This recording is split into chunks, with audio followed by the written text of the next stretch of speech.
2005 पासून ते 2023 पर्यंत तुम्ही कधी आलात तर माझ्याकडे माझ्या कार्यालयामध्ये नगरपालिकेची सगळी माहिती त्या ठिकाणी उपलब्ध असते.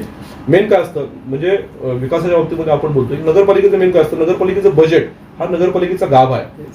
नगरपालिकेला आलेलं उत्पन्न आणि नगरपालिकेचे खर्च झालेले पैसे यांचा ताळमेळ त्या ठिकाणी बसला पाहिजे. नागरिकांना कळलं पाहिजे की मी नगरपालिकेला एवढा टॅक्स भरतोय, शासनाकडनं एवढं अनुदान येतोय, त्याचा उपयोग त्या ठिकाणी कसा होतोय. या शहरामध्ये लोकांची काय अपेक्षा असते. 1991 साली या शहराची लोकसंख्या 50,000 होती. आज 2023 साली या शहराची लोकसंख्या 4.5 लाख आहे. 9 पट लोकसंख्या वाढली. म्हणजे ज्यावेळेला शहर वाढतंय त्यावेळेला नगरपालिकेचं उत्पन्न वाढतंय. मग लोकांना बेसिक सुविधा काय पाहिजे असतात, पाणी, रस्ते, लाईट, ह्या गोष्टी, भूमिगत गटार योजना, आरोग्य व्यवस्थित सुद्धा या सुविधा पाहिजे असतात आणि त्यांना तर नगरपालिकेकडनं अपेक्षा असतात. पण त्या अपेक्षा जर तुम्ही पूर्ण करू शकला नाही तर तुमचा काहीच उपयोग होणार नाही. बदलापूरच्या बाबतीमध्ये मी तेव्हापासून या बाबतीमध्ये ऍक्टिव्ह राहण्याचा प्रयत्न करतोय. आताही तसा ऍक्टिव्ह आहे. तर आपल्या देशामध्ये लोकशाही प्रबळ आहे आपण असं बोलतो, परंतु आपल्या लोकशाहीमध्ये नागरिकांनी विचारलेल्या प्रश्नाला उत्तरदायित्व कोणच नाहीये. पाण्याच्या बाबतीमध्ये काय केलं, रस्त्यांच्या बाबतीमध्ये आपण काय केलं, ह्या बाबतीमध्ये खरं तर विचारमंथन होण्याची गरज आहे. पण याला सगळ्याला जबाबदार आहे ही प्रशासकीय यंत्रणा आणि त्यांना साथ देणारे राजकारणी पण. आम्ही पण आहोत. राजकारणामध्ये काय झालंय सध्या, म्हणजे आता राजकारणाचा स्तर एवढा खालवलाय की नागरिक सुद्धा तर त्याचा भाव करायला लागले की बाबा अरे हे सगळे नीतिमत्ता सोडलेले लोक आहेत आणि ते सुद्धा त्यांना प्रश्न विचारणं त्यांनी बंद करून टाकलं. एवढं फ्रस्ट्रेशन लोकांना सुद्धा आलं की बाबा ज्यावेळेला भारतीय जनता पक्ष आणि शिवसेना यांचं एकत्र सरकार एकत्र निवडणूक लढवली आणि एकत्र निवडणूक लढवल्यानंतर तुम्ही लोकांना आन्सरेबल एकत्र सरकार तयार करणं आहे. मग तुम्ही एखाद्या पक्षाची साथ सोडून, ज्या पक्षाबरोबर तुम्ही युती करून निवडणूक लढवली त्या पक्षाची साथ सोडून तुम्ही दुसऱ्या पक्षावर युती कशी करू शकता. मी तुम्हाला जर मत दिलंय, मी तुमच्या युतीला मतदान केलं, तुम्ही तिसऱ्या पक्षावर गेले, तुम्हाला काय अधिकार आहे. तुम्ही परत लोकांसमोर जायला पाहिजे. या पक्षाबरोबर युती तोडली आहे, मला यांची विचारधारा पटत नाहीये, माझ्या आश्वासनावर पाळत नाहीये, मी आता सेपरेट होणार आहे. लोकशाहीमध्ये बेरजेला काय अर्थ आहे की माझी यांचे 40 त्यांच्या 100 एकत्र आले की आमचं सरकार तयार होऊ शकतं.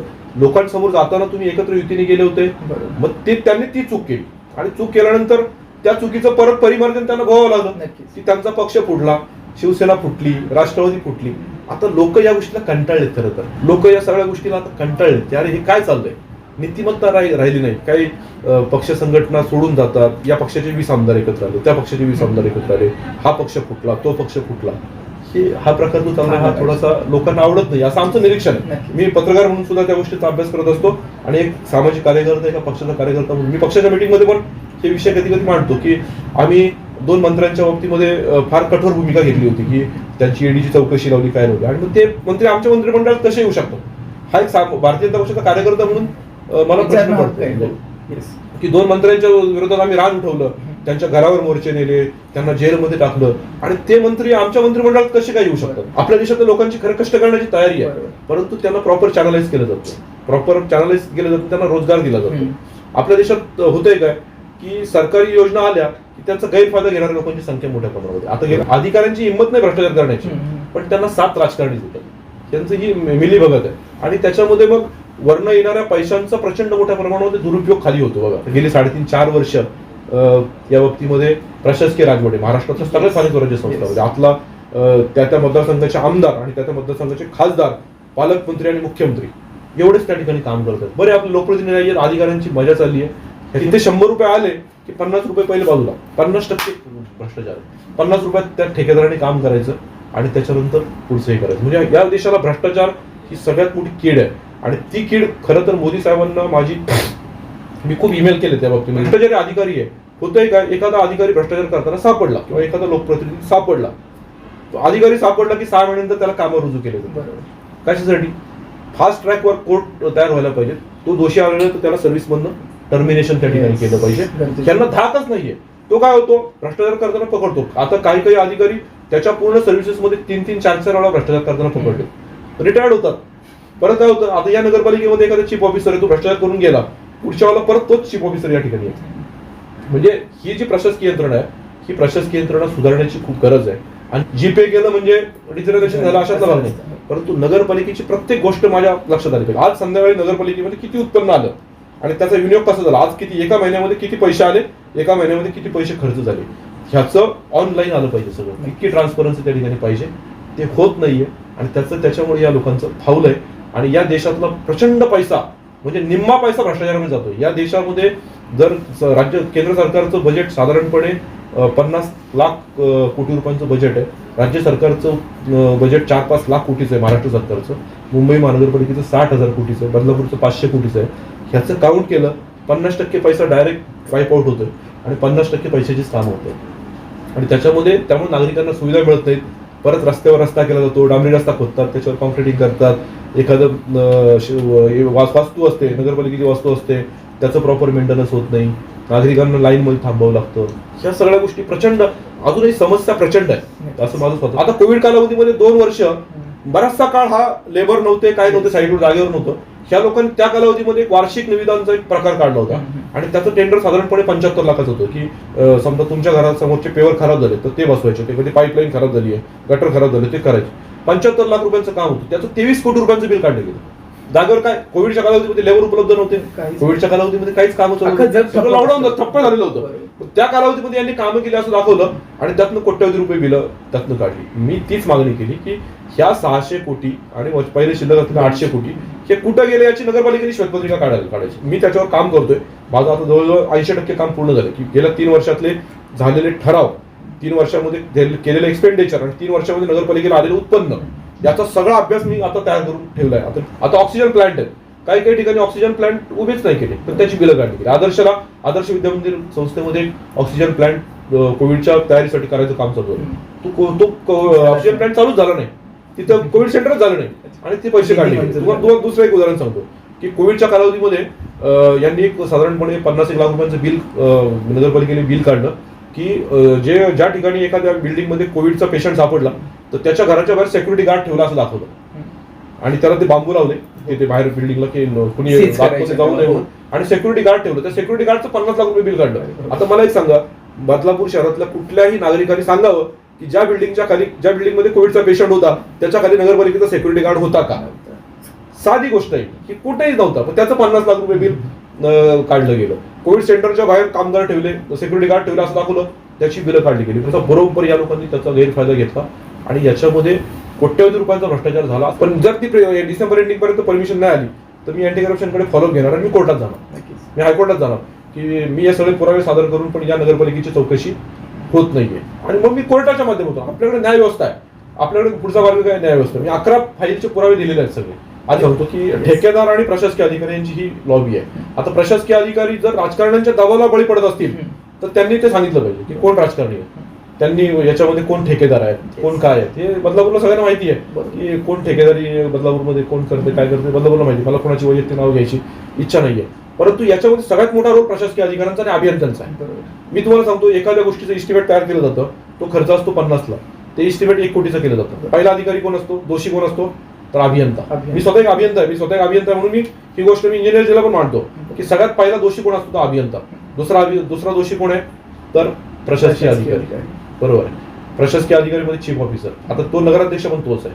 या दोघांनी जर ठरवलं की कुणी राजकारणी आला तर चुकीचं काम होत असेल तर मी करून देणार नाही, राजकारण्याची काय हिंमत आहे त्यांना सांगण्याची, पण ते त्यांच्या दबावाला का बळी पडतात, कारण हे सगळं साठवलोट आहे, एकमेकांचं साठवलोट आहे आणि त्या साठवलोट्यामध्ये मग ही जॉईंट युती.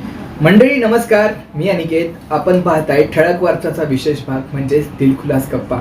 आज आपल्यासोबत दिलखुलास गप्पा करण्यासाठी आहेत भाजपचे प्रसिद्ध लोकप्रतिनिधी संभाजी शिंदे. खरं तर ते फक्त एक लोकप्रतिनिधी नाही तर एक चांगले पत्रकार, चांगले इंजिनियर आणि बदलापूर शहराचे चांगले नागरिक देखील आहेत. तर आज आपण त्यांच्यासोबत दिलखुलास गप्पा मारणार आहोत. दादा, स्वागत आहे आपल्या ठळक वार्तामध्ये. खरं तर संपूर्ण बदलापूरकर जाणून इच्छित आहेत की आपला प्रवास कसा होता, आपले बालपण, शालेय शिक्षण आणि इतर सर्व गोष्टी. तर सुरुवात आपण करूयात.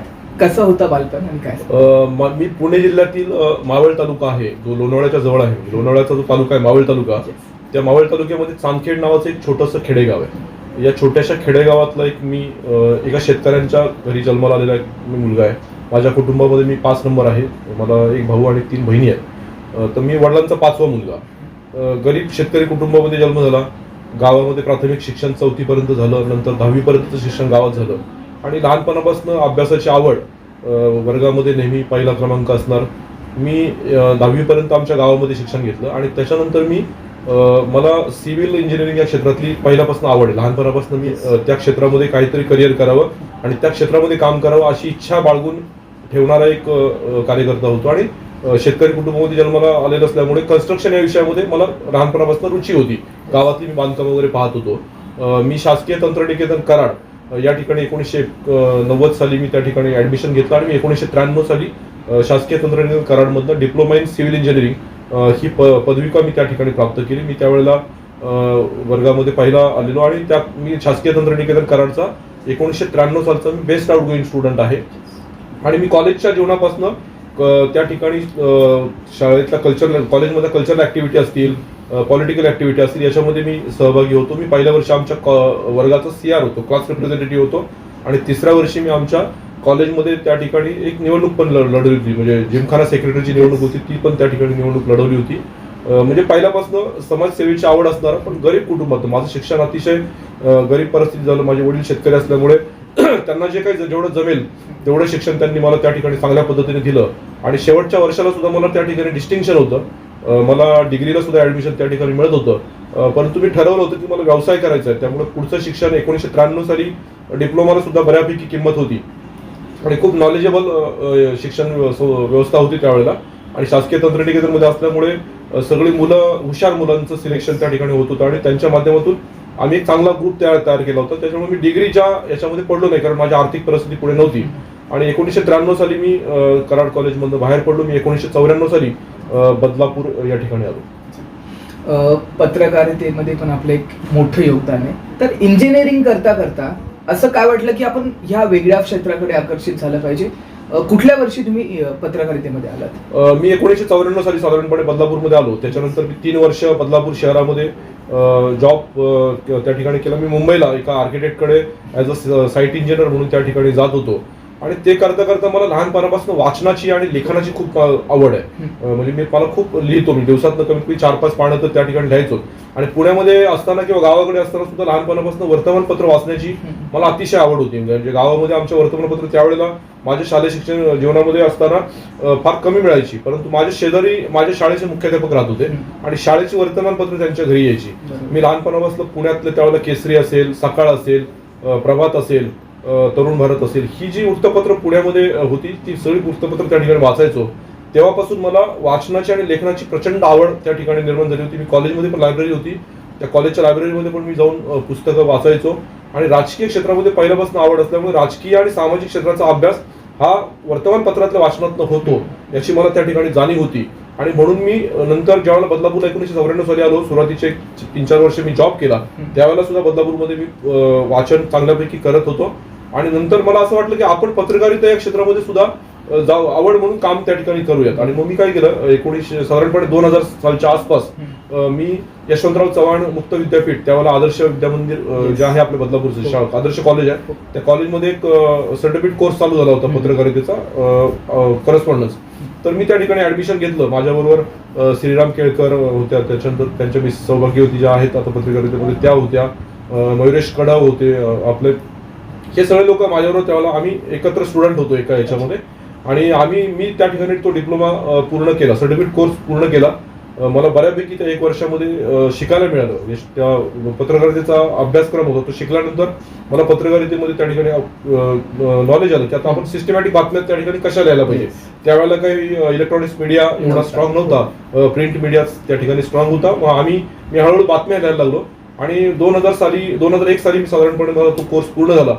त्याच्यानंतर मी व्यवसायामध्ये तोपर्यंत उतरलो होतो. मी सुरुवातीला रिअल इस्टेटमध्ये ट्रेडिंग त्या ठिकाणी करत होतो आणि मला बिल्डर व्हायची इच्छा होती. मी स्वतः सिव्हिल इंजिनियर असल्यामुळे मला व्यवसायात यायची इच्छा होती. मग 2001 पासनं मी 1999 राजकीय क्षेत्रामध्ये जेव्हा काम चालू केलं करायला, मी राष्ट्रवादी काँग्रेस पक्षामध्ये आमदार किसन कतोरे साहेब यांच्या नेतृत्वाखाली, त्यावेळेला ते जिल्हा परिषदचे सदस्य होते, तेव्हापासून मी 1999 साली त्यांच्याबरोबर काम करायला सुरुवात केली.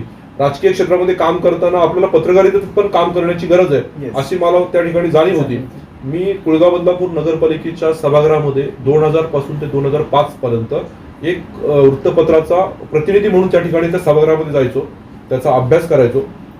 समीर पारखी असतील किंवा आता जे श्रीकांत खाडे आहेत, गिरीश त्रिवेदी आहेत, हे सगळे आमच्या त्यावेळेचे सभागृहातले आमचे पार्टनर्स होते. आणि मी त्यावेळेला सभागृहामध्ये कुळगाव बदलापूर नगरपालिकेचा कारभार कसा चालतो, म्हणजे नगरपालिकेचा कारभार कसा चालतो हे पाहण्यासाठी त्या ठिकाणी जायचो. पत्रकारितेच्या माध्यमातून मला प्रत्येक मिटिंग मी त्या ठिकाणी अटेंड करायचो सभागृहातली. आणि नंतर मला महाराष्ट्र टाइम्समध्ये सुद्धा एक 6 महिने काम करण्याची संधी मिळाली. मी बदलापूरचा प्रतिनिधी म्हणून महाराष्ट्र टाइम्समध्ये पण प्रतिनिधी म्हणून काम करत होतो. आणि त्यावेळेला दैनिक वृत्तांत सम्राट म्हणून जे बबन कांबळे आहेत, त्यांनी एक पेपर त्या ठिकाणी चालू केला होता बहुजन समाजाच्या बाबतीमधला. बहुजन समाजाचा आवाज म्हणून तो एक अतिशय फेमस पेपर होता.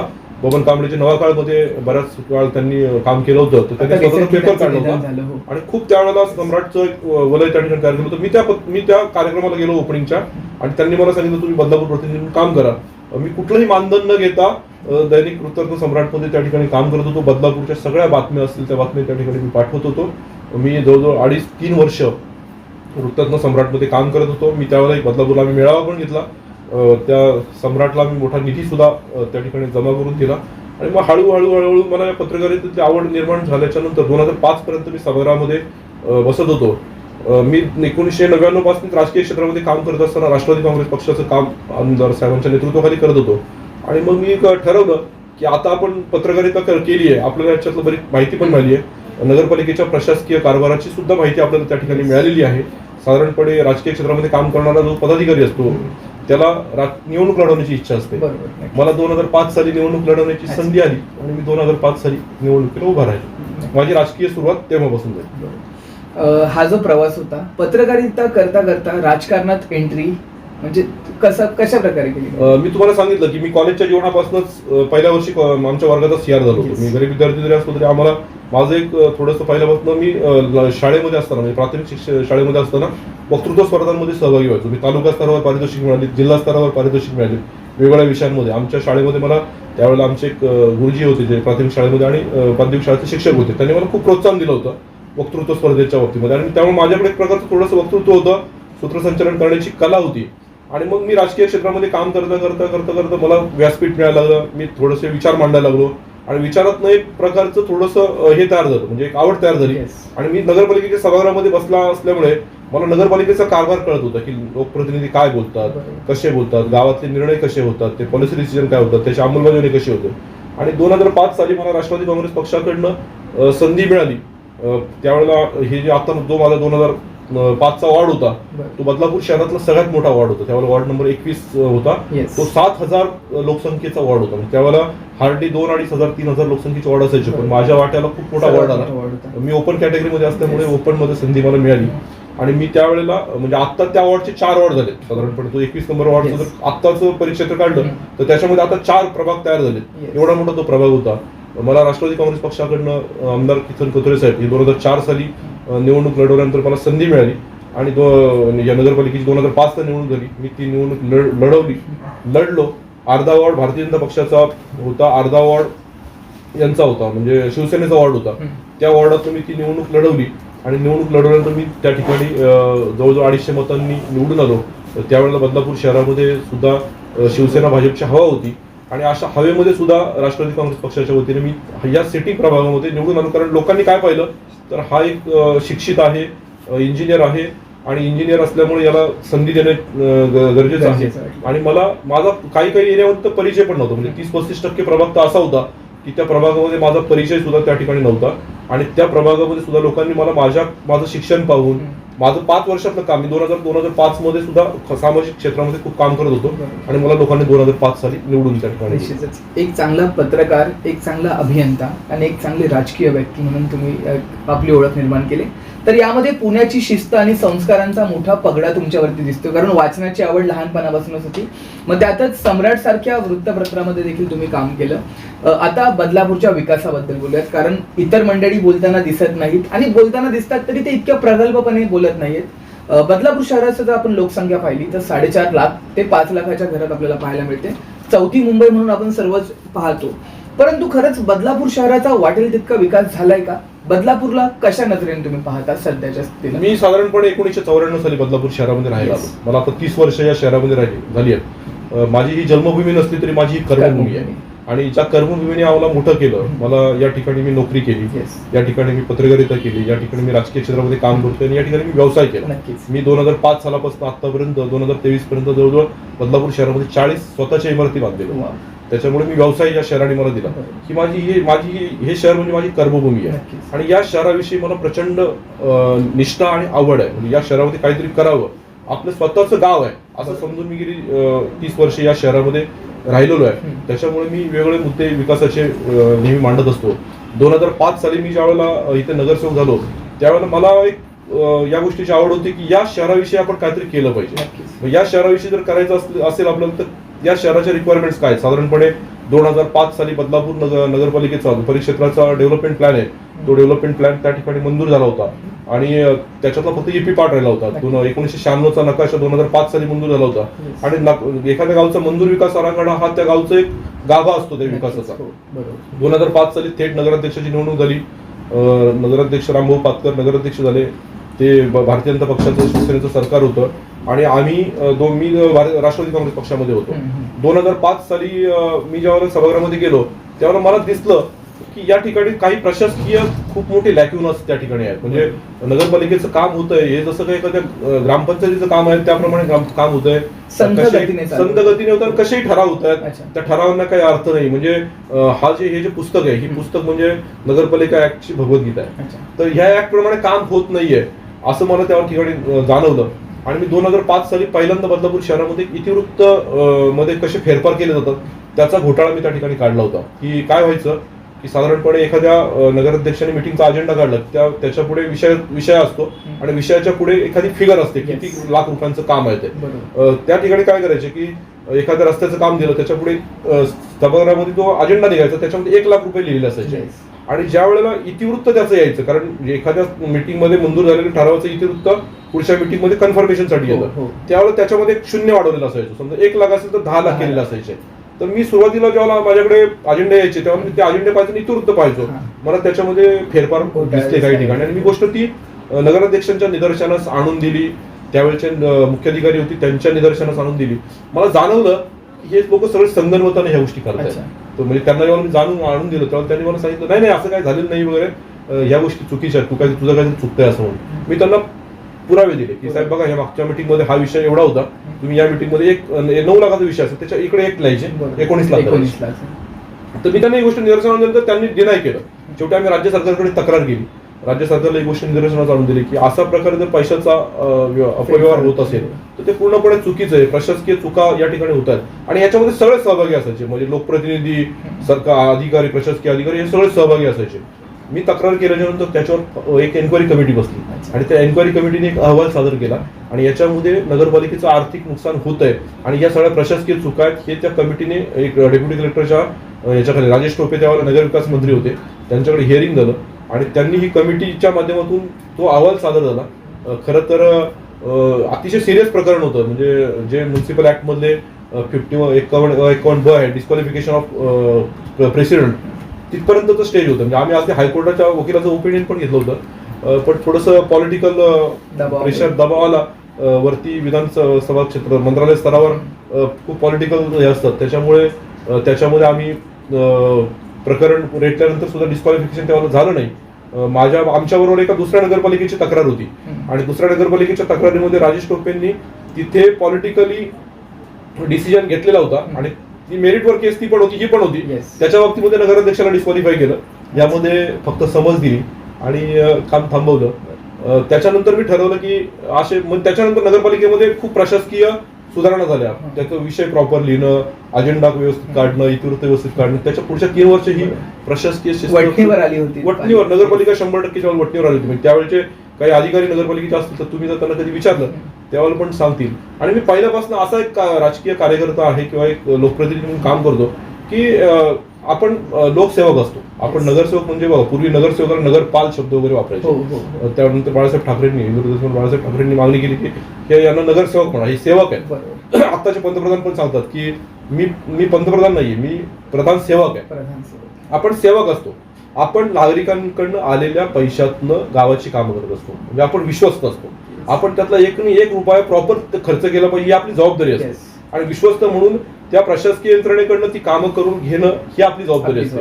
आणि नागरिक 1 रुपया टॅक्स त्यांच्या खिशातनं भरत असतात. त्यावेळेला जेव्हा या पैशांचा अपार होतो आणि पारदर्शकता राहत नाही काय काम केलं हे लोकांना कळलं पाहिजे. या भूमिकेत मी नेहमी काम करत आलोय. लोकांपर्यंत मी बदलापूर नगरपालिकेमध्ये सगळ्यात जास्त माहितीचा अधिकार वापरणारा कार्यकर्ता आहे आणि मी आतापर्यंत त्याचा कधीही दुरुपयोग केलेला नाही. कुणी सिद्ध करून दाखव की मी एखाद्या माहितीचा अधिकाराचा दुरुपयोग केलाय.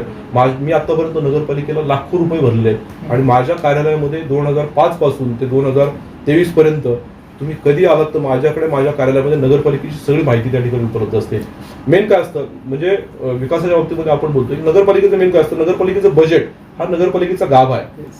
नगरपालिकेला आलेलं उत्पन्न आणि नगरपालिकेचे खर्च झालेले पैसे यांचा ताळमेळ त्या ठिकाणी बसला पाहिजे. नागरिकांना कळलं पाहिजे की मी नगरपालिकेला एवढा टॅक्स भरतोय, शासनाकडनं एवढं अनुदान येतोय, त्याचा उपयोग त्या ठिकाणी कसा होतोय. या शहरामध्ये लोकांची काय अपेक्षा असते. 1991 साली या शहराची लोकसंख्या 50,000 होती. आज 2023 साली या शहराची लोकसंख्या 4.5 लाख आहे. 9 पट लोकसंख्या वाढली. म्हणजे ज्यावेळेला शहर वाढतंय त्यावेळेला नगरपालिकेचं उत्पन्न वाढतंय. मग लोकांना बेसिक सुविधा काय पाहिजे असतात, पाणी, रस्ते, लाईट, ह्या गोष्टी, भूमिगत गटार योजना, आरोग्य व्यवस्थित सुद्धा या सुविधा पाहिजे असतात आणि त्यांना तर नगरपालिकेकडनं अपेक्षा असतात. पण त्या अपेक्षा जर तुम्ही पूर्ण करू शकला नाही तर तुमचा काहीच उपयोग होणार नाही. बदलापूरच्या बाबतीमध्ये मी तेव्हापासून या बाबतीमध्ये ऍक्टिव्ह राहण्याचा प्रयत्न करतोय.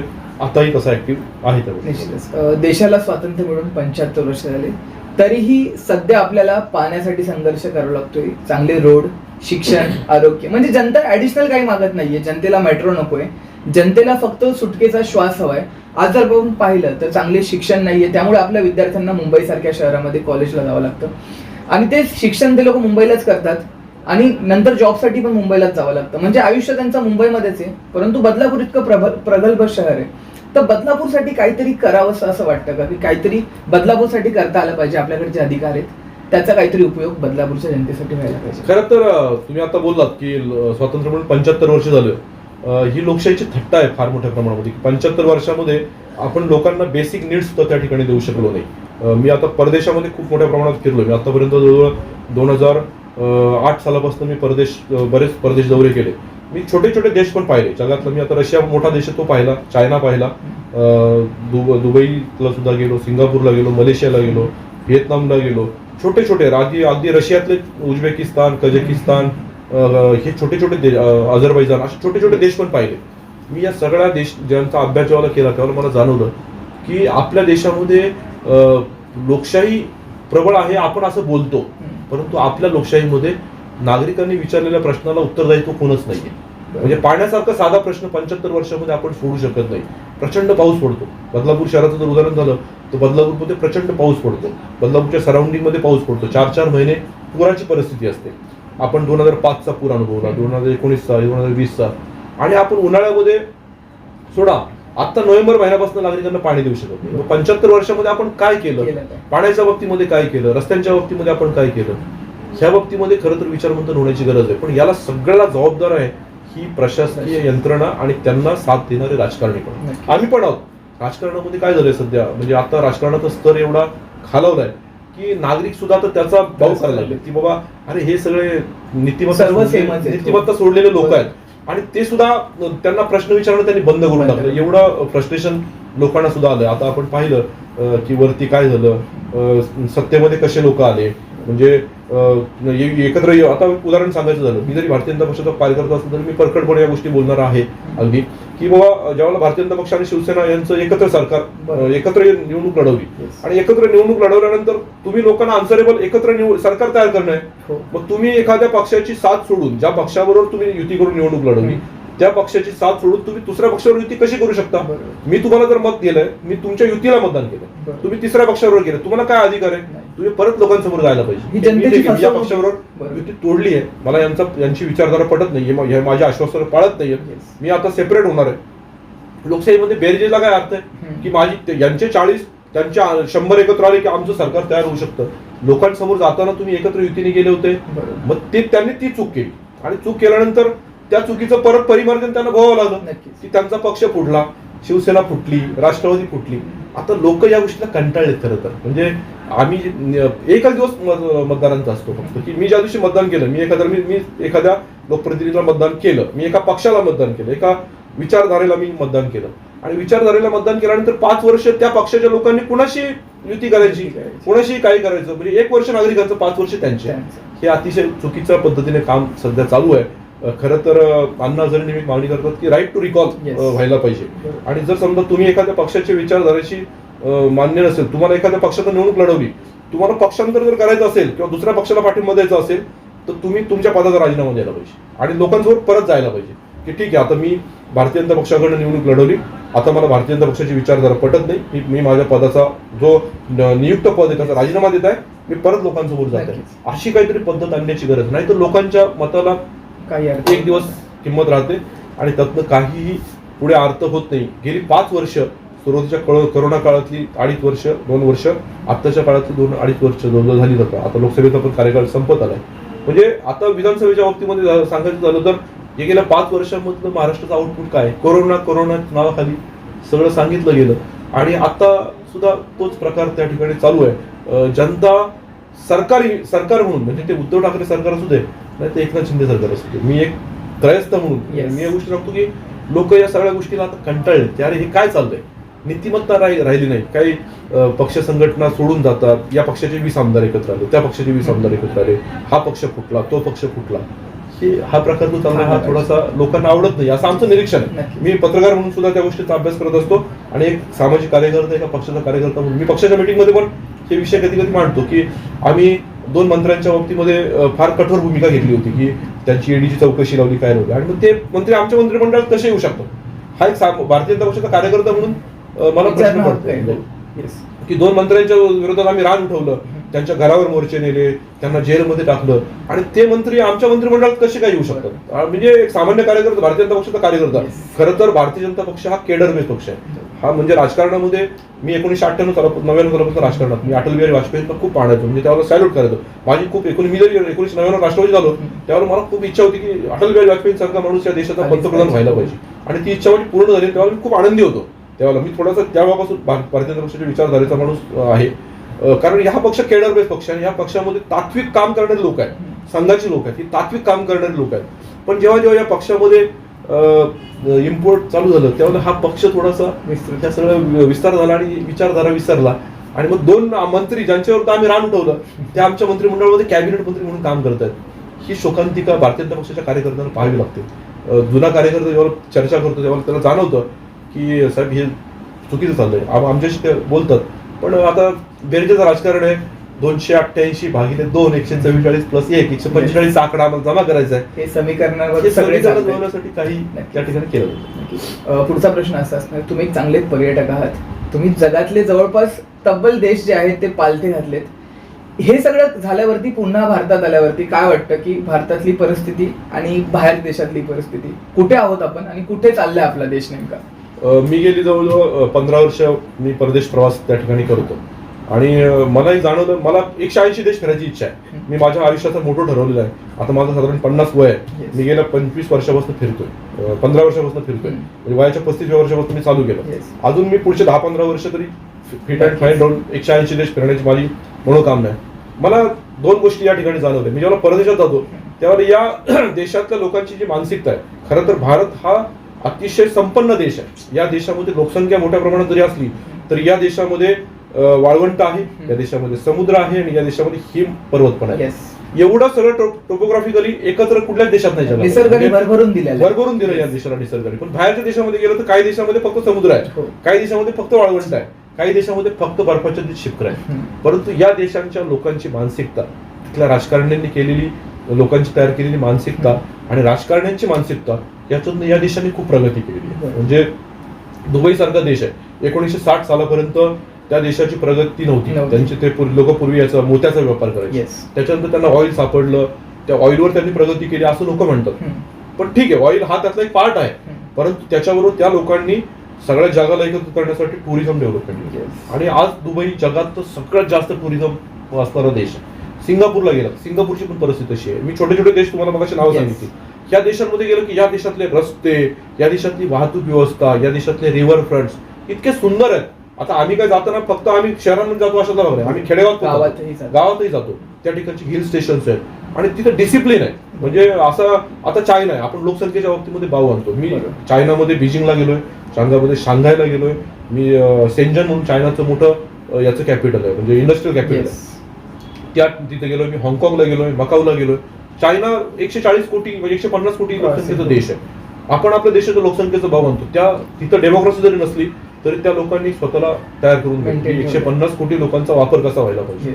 त्या अनुषंगानं सुरुवातीला त्यांनी 1 फॅमिली 1 चाइल्ड हे केलं. त्याच्यानंतर त्यांना वाटलं की नाही आता हे नाही व्हायला पाहिजे, त्यांनी ती पॉलिसी चेंज केली.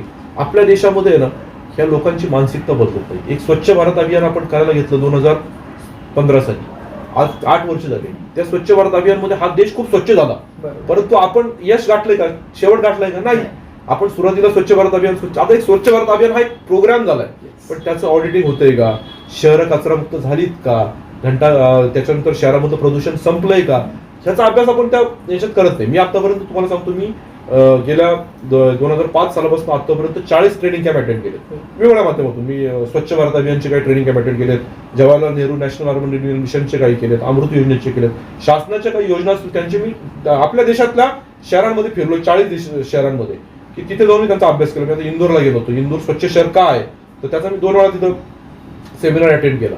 तर आपल्या देशामध्ये पण खूप काम करण्यासारखं आहे, पण ह्या परदेशी लोकांची जी मानसिकता आहे आपली, आपण 4 ट्रिलियन पर्यंत जाणार आहोत इकॉनॉमीच्या बाबतीत. आपल्याकडे GDP खूप स्ट्रॉंग आहे. आपण जगातली आता जवळजवळ 5वी सध्या महासत्ता आहोत, आर्थिक महासत्ता आहोत. आपण 3 नंबरला टार्गेट ठेवलेलं आहे, परंतु आपण त्या मानसिकतेत येत नाही बाहेर, म्हणजे या मानसिकतेत येत नाही.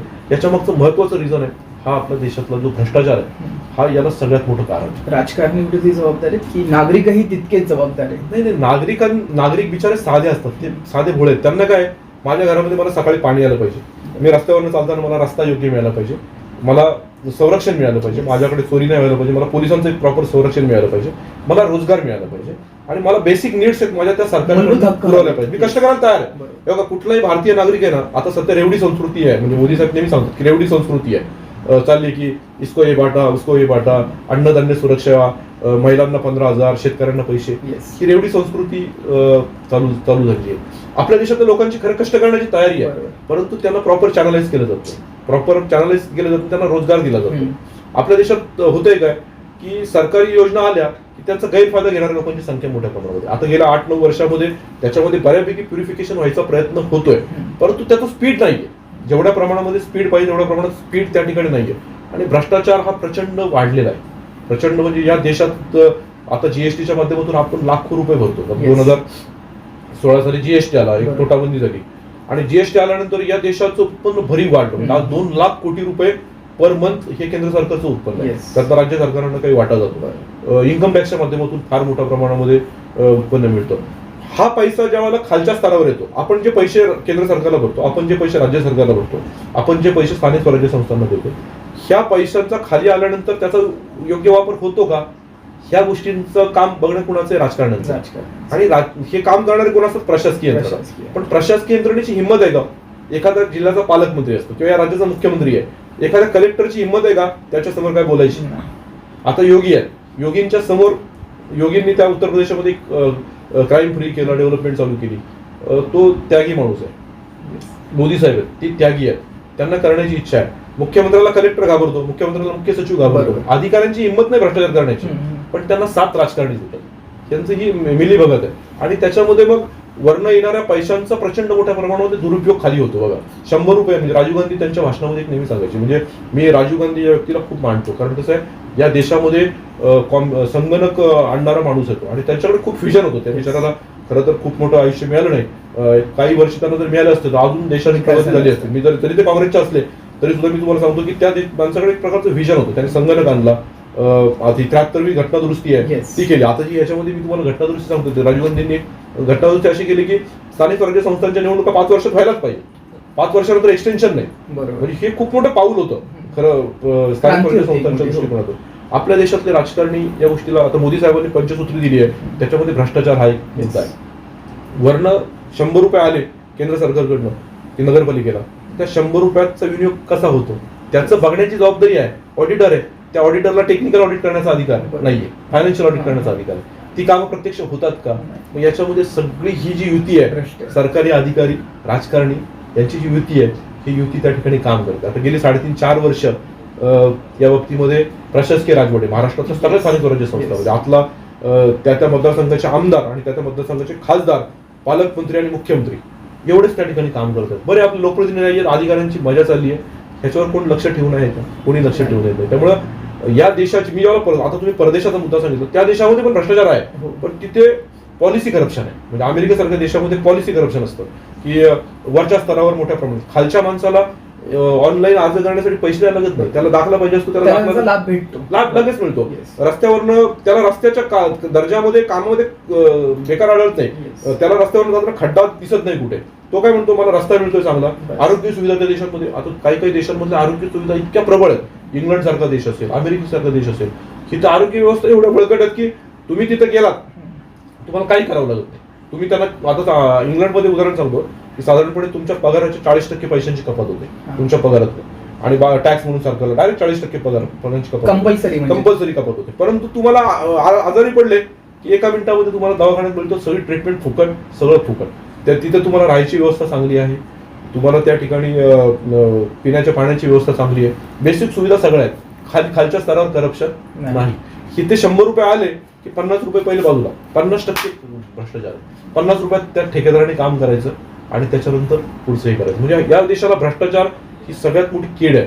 आणि ती कीड खरं तर मोदी साहेबांना मी खूप ईमेल केले त्या बाबतीमध्ये. मी तुम्हाला सांगतो की साहेब, तुम्हाला या देशाची जर खरेदी प्रगती करायची असेल तर आपल्या 10 वर्षांचा कालावधी झालाय, लोक जर आपल्या पुढचे 5 वर्ष जर आपल्याला देणार असतील पुढचे लोक, तर पुढच्या कालावधीमध्ये भ्रष्टाचार निर्मूलन, आणि ते पण एकदम पद्धतशीरपणे, म्हणजे नुसतं दिखावा नाही पाहिजे की आता आपण डीबीटी केलं, डायरेक्ट बँक ट्रान्सफर केली, त्याच्यात सुद्धा लाखो कोटी रुपयांचा भ्रष्टाचार पूर्वी होत होता, तो वाचला. ते एक त्यातलं पाऊल होतं. नोटाबंदी सुद्धा हा काळा पैसा बाहेर काढण्याचं एक पाऊल होतं. अशी 2 पाऊलं उचलून आता आपल्याला थांबून चालणार नाही. पुढच्या 5 वर्षामध्ये भ्रष्टाचार हा मुद्दा घेऊन आपल्याला त्या ठिकाणी काम केलं पाहिजे. आणि मी स्थानिक स्वराज्य संस्थांमध्ये काम करत असल्यामुळे मला ग्राउंड लेवलला होणारा भ्रष्टाचार माहिती आहे की बदलापूर नगरपालिकेला दरवर्षी केंद्र सरकारकडनं नाही म्हटलं ना तरी 30-35 कोटी रुपये दरवर्षी येतात. राज्य सरकारकडनं नाही म्हटलं तरी 50-60 कोटी रुपयाचं अनुदान. म्हणजे बदलापूर नगरपालिकेला केंद्र सरकार राज्य सरकारच्या माध्यमातून कमीत कमी 100 कोटी रुपयांचं अनुदान दरवर्षी मिळतं एका वर्षाला. त्या पैशांचा विनियोग कसा होतो ह्याच्यावर केंद्र सरकारचं पण प्रॉपर ऑडिट नाही, राज्य सरकारचं ऑडिट नाही. फक्त ऑडिटर येतात, ऑडिट करतात, निघून जातात. 100 कोटी रुपये ते उत्पन्न, 100 कोटी रुपये नगरपालिकेचं स्वतःचं उत्पन्न, म्हणजे प्रॉपर्टी टॅक्स आहे, टाउन प्लॅनिंग डिपार्टमेंट आहे किंवा वेगळे टॅक्सेस आहेत, तर 100 कोटी म्हणजे कमीत कमी 200-250 कोटी रुपयांचं नगरपालिकेचं उत्पन्न बेसिक आहे. मोठमोठ्या योजना येतात त्या वेगळ्या, पीएमओची एकच योजना 250 कोटी रुपयांची, त्याचं बजेट नगरपालिकेचं 500 कोटीपर्यंत जातं. परंतु ह्या वर्ण येणाऱ्या पैशांचा वापर योग्य प्रकारे होत नाही. का होत नाही? त्याचा केंद्र सरकारने, राज्य सरकारने कायदे कडक केले पाहिजेत. आणि भ्रष्टाचारी अधिकारी आहे, होतंय काय, एखादा अधिकारी भ्रष्टाचार करताना सापडला किंवा एखादा लोकप्रतिनिधी सापडला, अधिकारी सापडला की 6 महिन्यानंतर त्याला कामावर रुजू केले जातं. कशासाठी? फास्ट ट्रॅकवर कोर्ट तयार व्हायला पाहिजे. तो दोषी आलेला तर त्याला सर्व्हिसमधनं टर्मिनेशन त्या ठिकाणी केलं पाहिजे. त्यांना धाकच नाहीये. तो काय होतो, भ्रष्टाचार करताना पकडतो. आता काही अधिकारी त्याच्या पूर्ण सर्व्हिसेसमध्ये 3-4 वेळा भ्रष्टाचार करताना पकडले, रिटायर्ड होतात. परत काय होतं, आता या नगरपालिकेमध्ये एखादा चीफ ऑफिसर आहे, तो भ्रष्टाचार करून गेला, पुढच्या वेळेला परत तोच चीफ ऑफिसर या ठिकाणी येतो. म्हणजे ही जी प्रशासकीय यंत्रणा आहे, ही प्रशासकीय यंत्रणा सुधारण्याची खूप गरज आहे. अन्यथा काय होईल की मी परदेशाची आपली जर तुलना करायची झाली तर परदेशाप्रमाणे जर आपल्याला दर्जा द्यायचा असेल तर आपल्याला ह्या सगळ्या यंत्रणेला काम करावं लागेल. आणि नागरिकांना ह्याचं काही घेणं देणं नाही, आणि बिचारांना त्यांना माहिती पण नाही, तेवढे अलर्ट पण नाही, आणि त्यांना त्यांच्यापर्यंत ट्रान्सपरन्सी पण नाही. आता बदलापूर नगरपालिकेची जी साईट आहे ती गेल्या 8 महिन्यापासून बंद आहे. तुम्हाला एखादी माहिती घ्यायची असेल नगरपालिकेची, तुम्ही किती वेळा नगरपालिकेत चक्रा मारा, तुम्ही तुमचं काम सोडून जाल का? मग मोदी साहेबांनी स्मार्ट सिटी किंवा डिजिटलायझेशन जे केलंय ते कशामध्ये पाहिजे, त्या पेमेंटमध्ये नाही पाहिजे की याच्यातनं जीपे केलं म्हणजे डिजिटलायझेशन झालं, अशातला भाग नाही. परंतु नगरपालिकेची प्रत्येक गोष्ट माझ्या लक्षात आली पाहिजे. आज संध्याकाळी नगरपालिकेमध्ये किती उत्पन्न आलं आणि त्याचा विनियोग कसा झाला, आज किती, एका महिन्यामध्ये किती पैसे आले, एका महिन्यामध्ये किती पैसे खर्च झाले, ह्याचं ऑनलाईन आलं पाहिजे सगळं. इतकी ट्रान्सपरन्सी त्या ठिकाणी पाहिजे. ते होत नाहीये आणि त्याच्यामुळे या लोकांचं फावलंय. आणि या देशातला प्रचंड पैसा, म्हणजे निम्मा पैसा भ्रष्टाचारामध्ये जातोय. या देशामध्ये जर केंद्र सरकारचं बजेट साधारणपणे 50 लाख कोटी रुपयांचं बजेट आहे, राज्य सरकारचं बजेट 4-5 लाख कोटीचं आहे, महाराष्ट्र सरकारचं, मुंबई महानगरपालिकेचं 60,000 कोटीचं आहे, बदलापूरचं 500 कोटीचं आहे. ह्याचं काउंट केलं 50% पैसा डायरेक्ट वाईप आउट होतोय आणि 50% पैशाचीच कामं होतोय. आणि त्यामुळे नागरिकांना सुविधा मिळत नाहीत. परत रस्त्यावर रस्ता केला जातो, डांबरी रस्ता खोदतात, त्याच्यावर कॉन्क्रिटिंग करतात. एखादं वास्तू असते, नगरपालिकेची वास्तू असते, त्याचं प्रॉपर मेंटेनन्स होत नाही. नागरिकांना लाईनमध्ये थांबावं लागतं.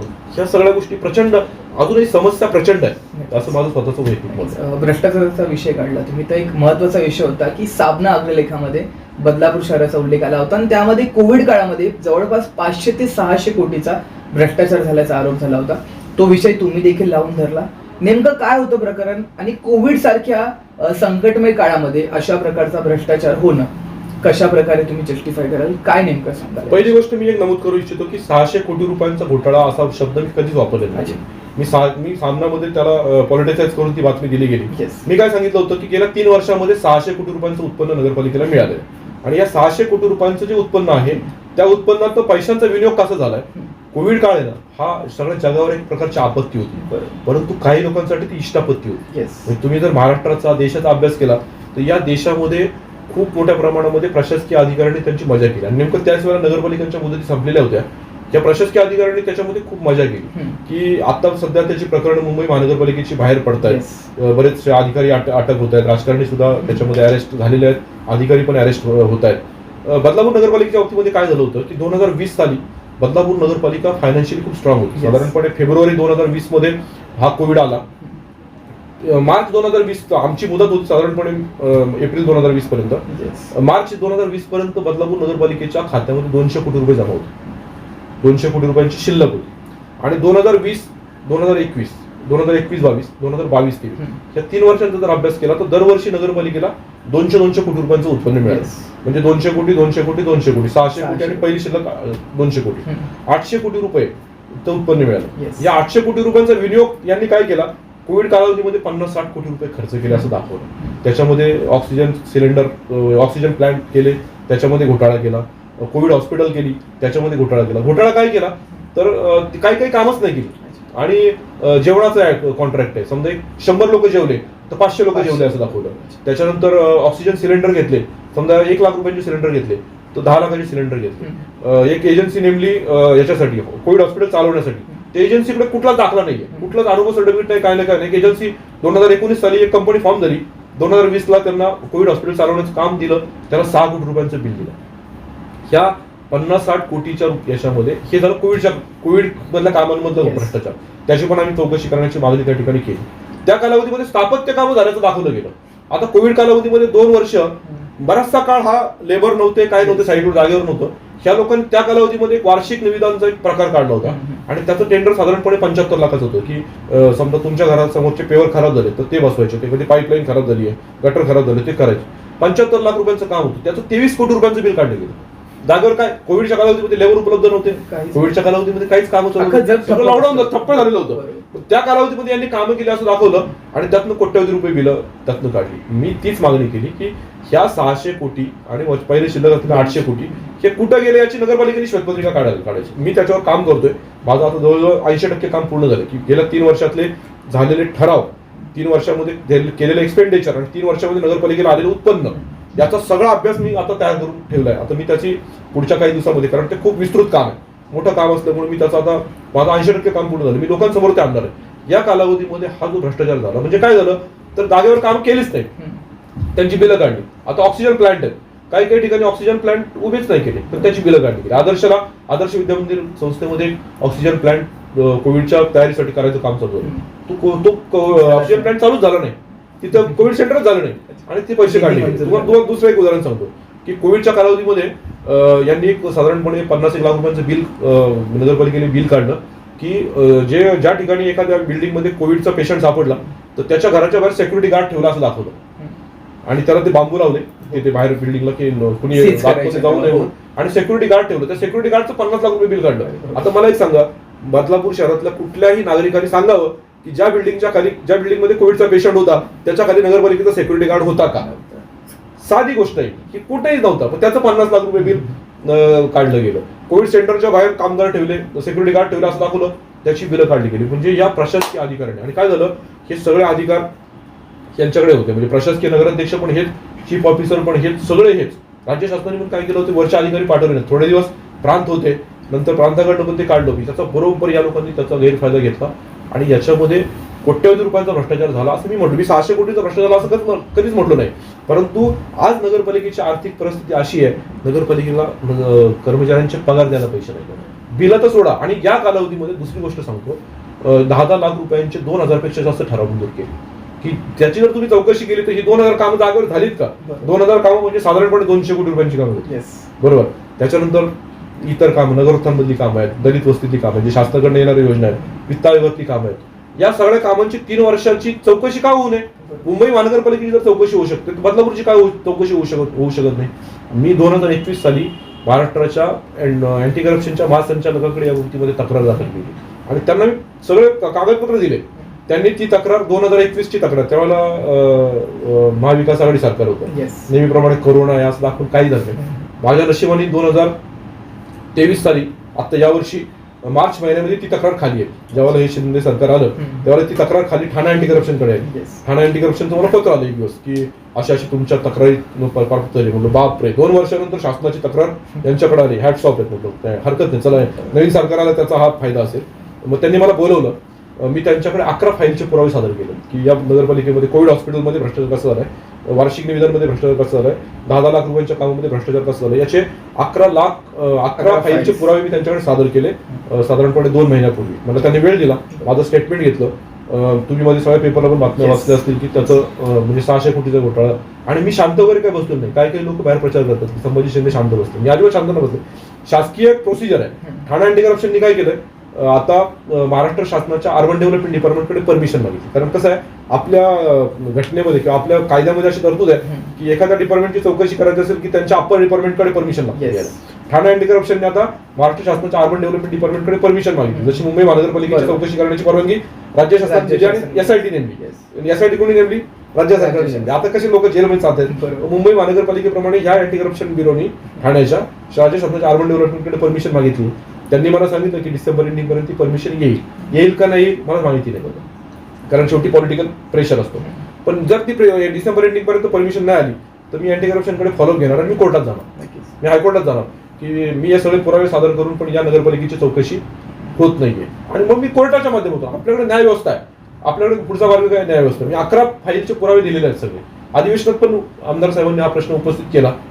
आता या अधिवेशनामध्ये परत तो विषय पटलावर येणार आहे. म्हणजे काँग्रेस विरोधी पक्षाने सुद्धा हा प्रश्न उपस्थित केला. माझं असं मत आहे 600 कोटींच्या घोटाळ्यामध्ये लोकांसमोर आलं पाहिजे. आज 200 कोटी रुपयांची एवढी असणारी नगरपालिका 2023च्या नोव्हेंबर महिन्यामध्ये नगरपालिकेच्या खात्यामध्ये पैसे नसावेत, कर्मचाऱ्यांचे पगार द्यायला पैसे नसावेत, इतकी वाईट अवस्था का आली? गेली 25 वर्ष या नगरपालिकेशी निगडीत आहोत. मी नेहमी सांगतो की बदलापूर नगरपालिका ही आर्थिकदृष्ट्या अतिशय सक्षम अशी नगरपालिका होती 2020 सालापर्यंत. 3 वर्षात असं काय झालं, कोविडचा खर्च फक्त 50-60 कोटी आहे, बाकीचे पैसे गेले कुठे? म्हणजे कोविड घोटाळा, कोविड आता हे काय सांगतील, कोविडमध्ये आम्ही असे पैसे करतोय. कोविडचा टोटल एक्सपेंडिचर 50-60 कोटी आहे, त्याच्यात पण निम्मा घोटाळा आहे. त्या कोविडमध्ये पण निम्मा घोटाळा आहे. मी तुम्हाला सांगितलं त्याची सगळी चौकशी झाली तर दूध का दूध पाणी का पाणी पाहिजे. पण कोविड कालावधीमध्ये जी सिव्हिल कामं झाली त्यांची जर चौकशी केली तर सगळं बाहेर येईल. ती नगरोत्थानमध्ये तीच काम करायचं, दलित वस्तीत तेच काम करायचं, नगरपालिका फंडातनं पण तेच काम करायचं, एकच कामं एका टाईपची. याची चौकशी, याचं टेक्निकल ऑडिट व्हायला पाहिजे. मी सीओना चॅलेंज केलं की तुम्ही IIT ला बोलवा, आणि मी त्यांना 25 कामं दाखवली, खोटी कामं झाली. मी 25 कामं दाखवली की साहेब मी तुम्हाला एक लिटमस टेस्ट म्हणून ही कामं दाखवतो की या कामांची चौकशी व्हायला पाहिजे. तुम्ही IIT ला बोलवा. अंडरग्राउंड सिस्टीमच्या IIT ने चौकशी केली. त्याच्यानंतर इतर बऱ्याच कामांची IIT ने ऑडिट, टेक्निकल ऑडिट केलं. तुम्ही फायनान्शियल ऑडिट करून चालणार नाही, फक्त टेक्निकल ऑडिट व्हायला पाहिजे की जागेवर काम झालंय का. तुमच्या घरापासून माझ्या घरापर्यंत गटरचं काम घेतलं, झालंय का जागेवर, ते तर समोर आहे ना, लपणार नाही ते. तर याची मी चौकशी करण्याची मागणी सीओकडे त्या ठिकाणी केली होती. त्यांनी त्याला प्रतिसाद दिला नाही म्हणून मी अँटी करप्शनकडे गेलो. आणि आता अँटी करप्शनच्या स्टेजला ती फाईल आहे. अर्बन डेव्हलपमेंट डिपार्टमेंटकडे परमिशन मागितली आहे. अर्बन डेव्हलपमेंटने जर परमिशन दिले नाही डिसेंबर एंडिंग पर्यंत, मी जानेवारी महिन्यामध्ये या बाबतीमध्ये याचिका दाखल करेल असं मी अँटी करप्शनला सांगितलं. तुम्ही मीडियाला पण माझी विनंती आहे की तुम्ही ठाणे अँटी करप्शनकडे या बाबतीमध्ये चौकशी करू शकता की अशी बदलापूर नगरपालिकेची केस तुमच्याकडे आलेली आहे का बघा, त्याचं स्टेटस काय ते चेक करा. मी शांत बसलेलो नाही. मी भ्रष्टाचाराविरुद्ध फाईट करणारा माणूस आहे. मी लोकप्रतिनिधी स्वतः, आणि मी एक व्यावसायिक आहे. लक्षात ठेवा, मी एक व्यावसायिक आहे. मी माझा स्वतःचा व्यवसाय करतो. मी 4 पैसे मला व्यवसायातून मिळतात, त्यात मी आनंदी आहे. या गावाने मला दिलंय, त्या गावात ही माझी कर्मभूमी आहे. या गावाने मला दिलं, या गावामध्ये चांगलं काम करण्याची माझी इच्छा आहे. तुम्ही मी तुम्हाला एक सॅम्पल, माझा तुम्ही वॉर्डामध्ये कधी पण या. माझ्या वॉर्डामध्ये मी सगळे रस्ते माझे कॉन्क्रीटचे आहेत. मी वॉर्डामध्ये मोठ्या प्रमाणात प्लांटेशन केलं. मी काही नवीन प्रकल्प वॉर्डामध्ये आणण्याचा प्रयत्न करू.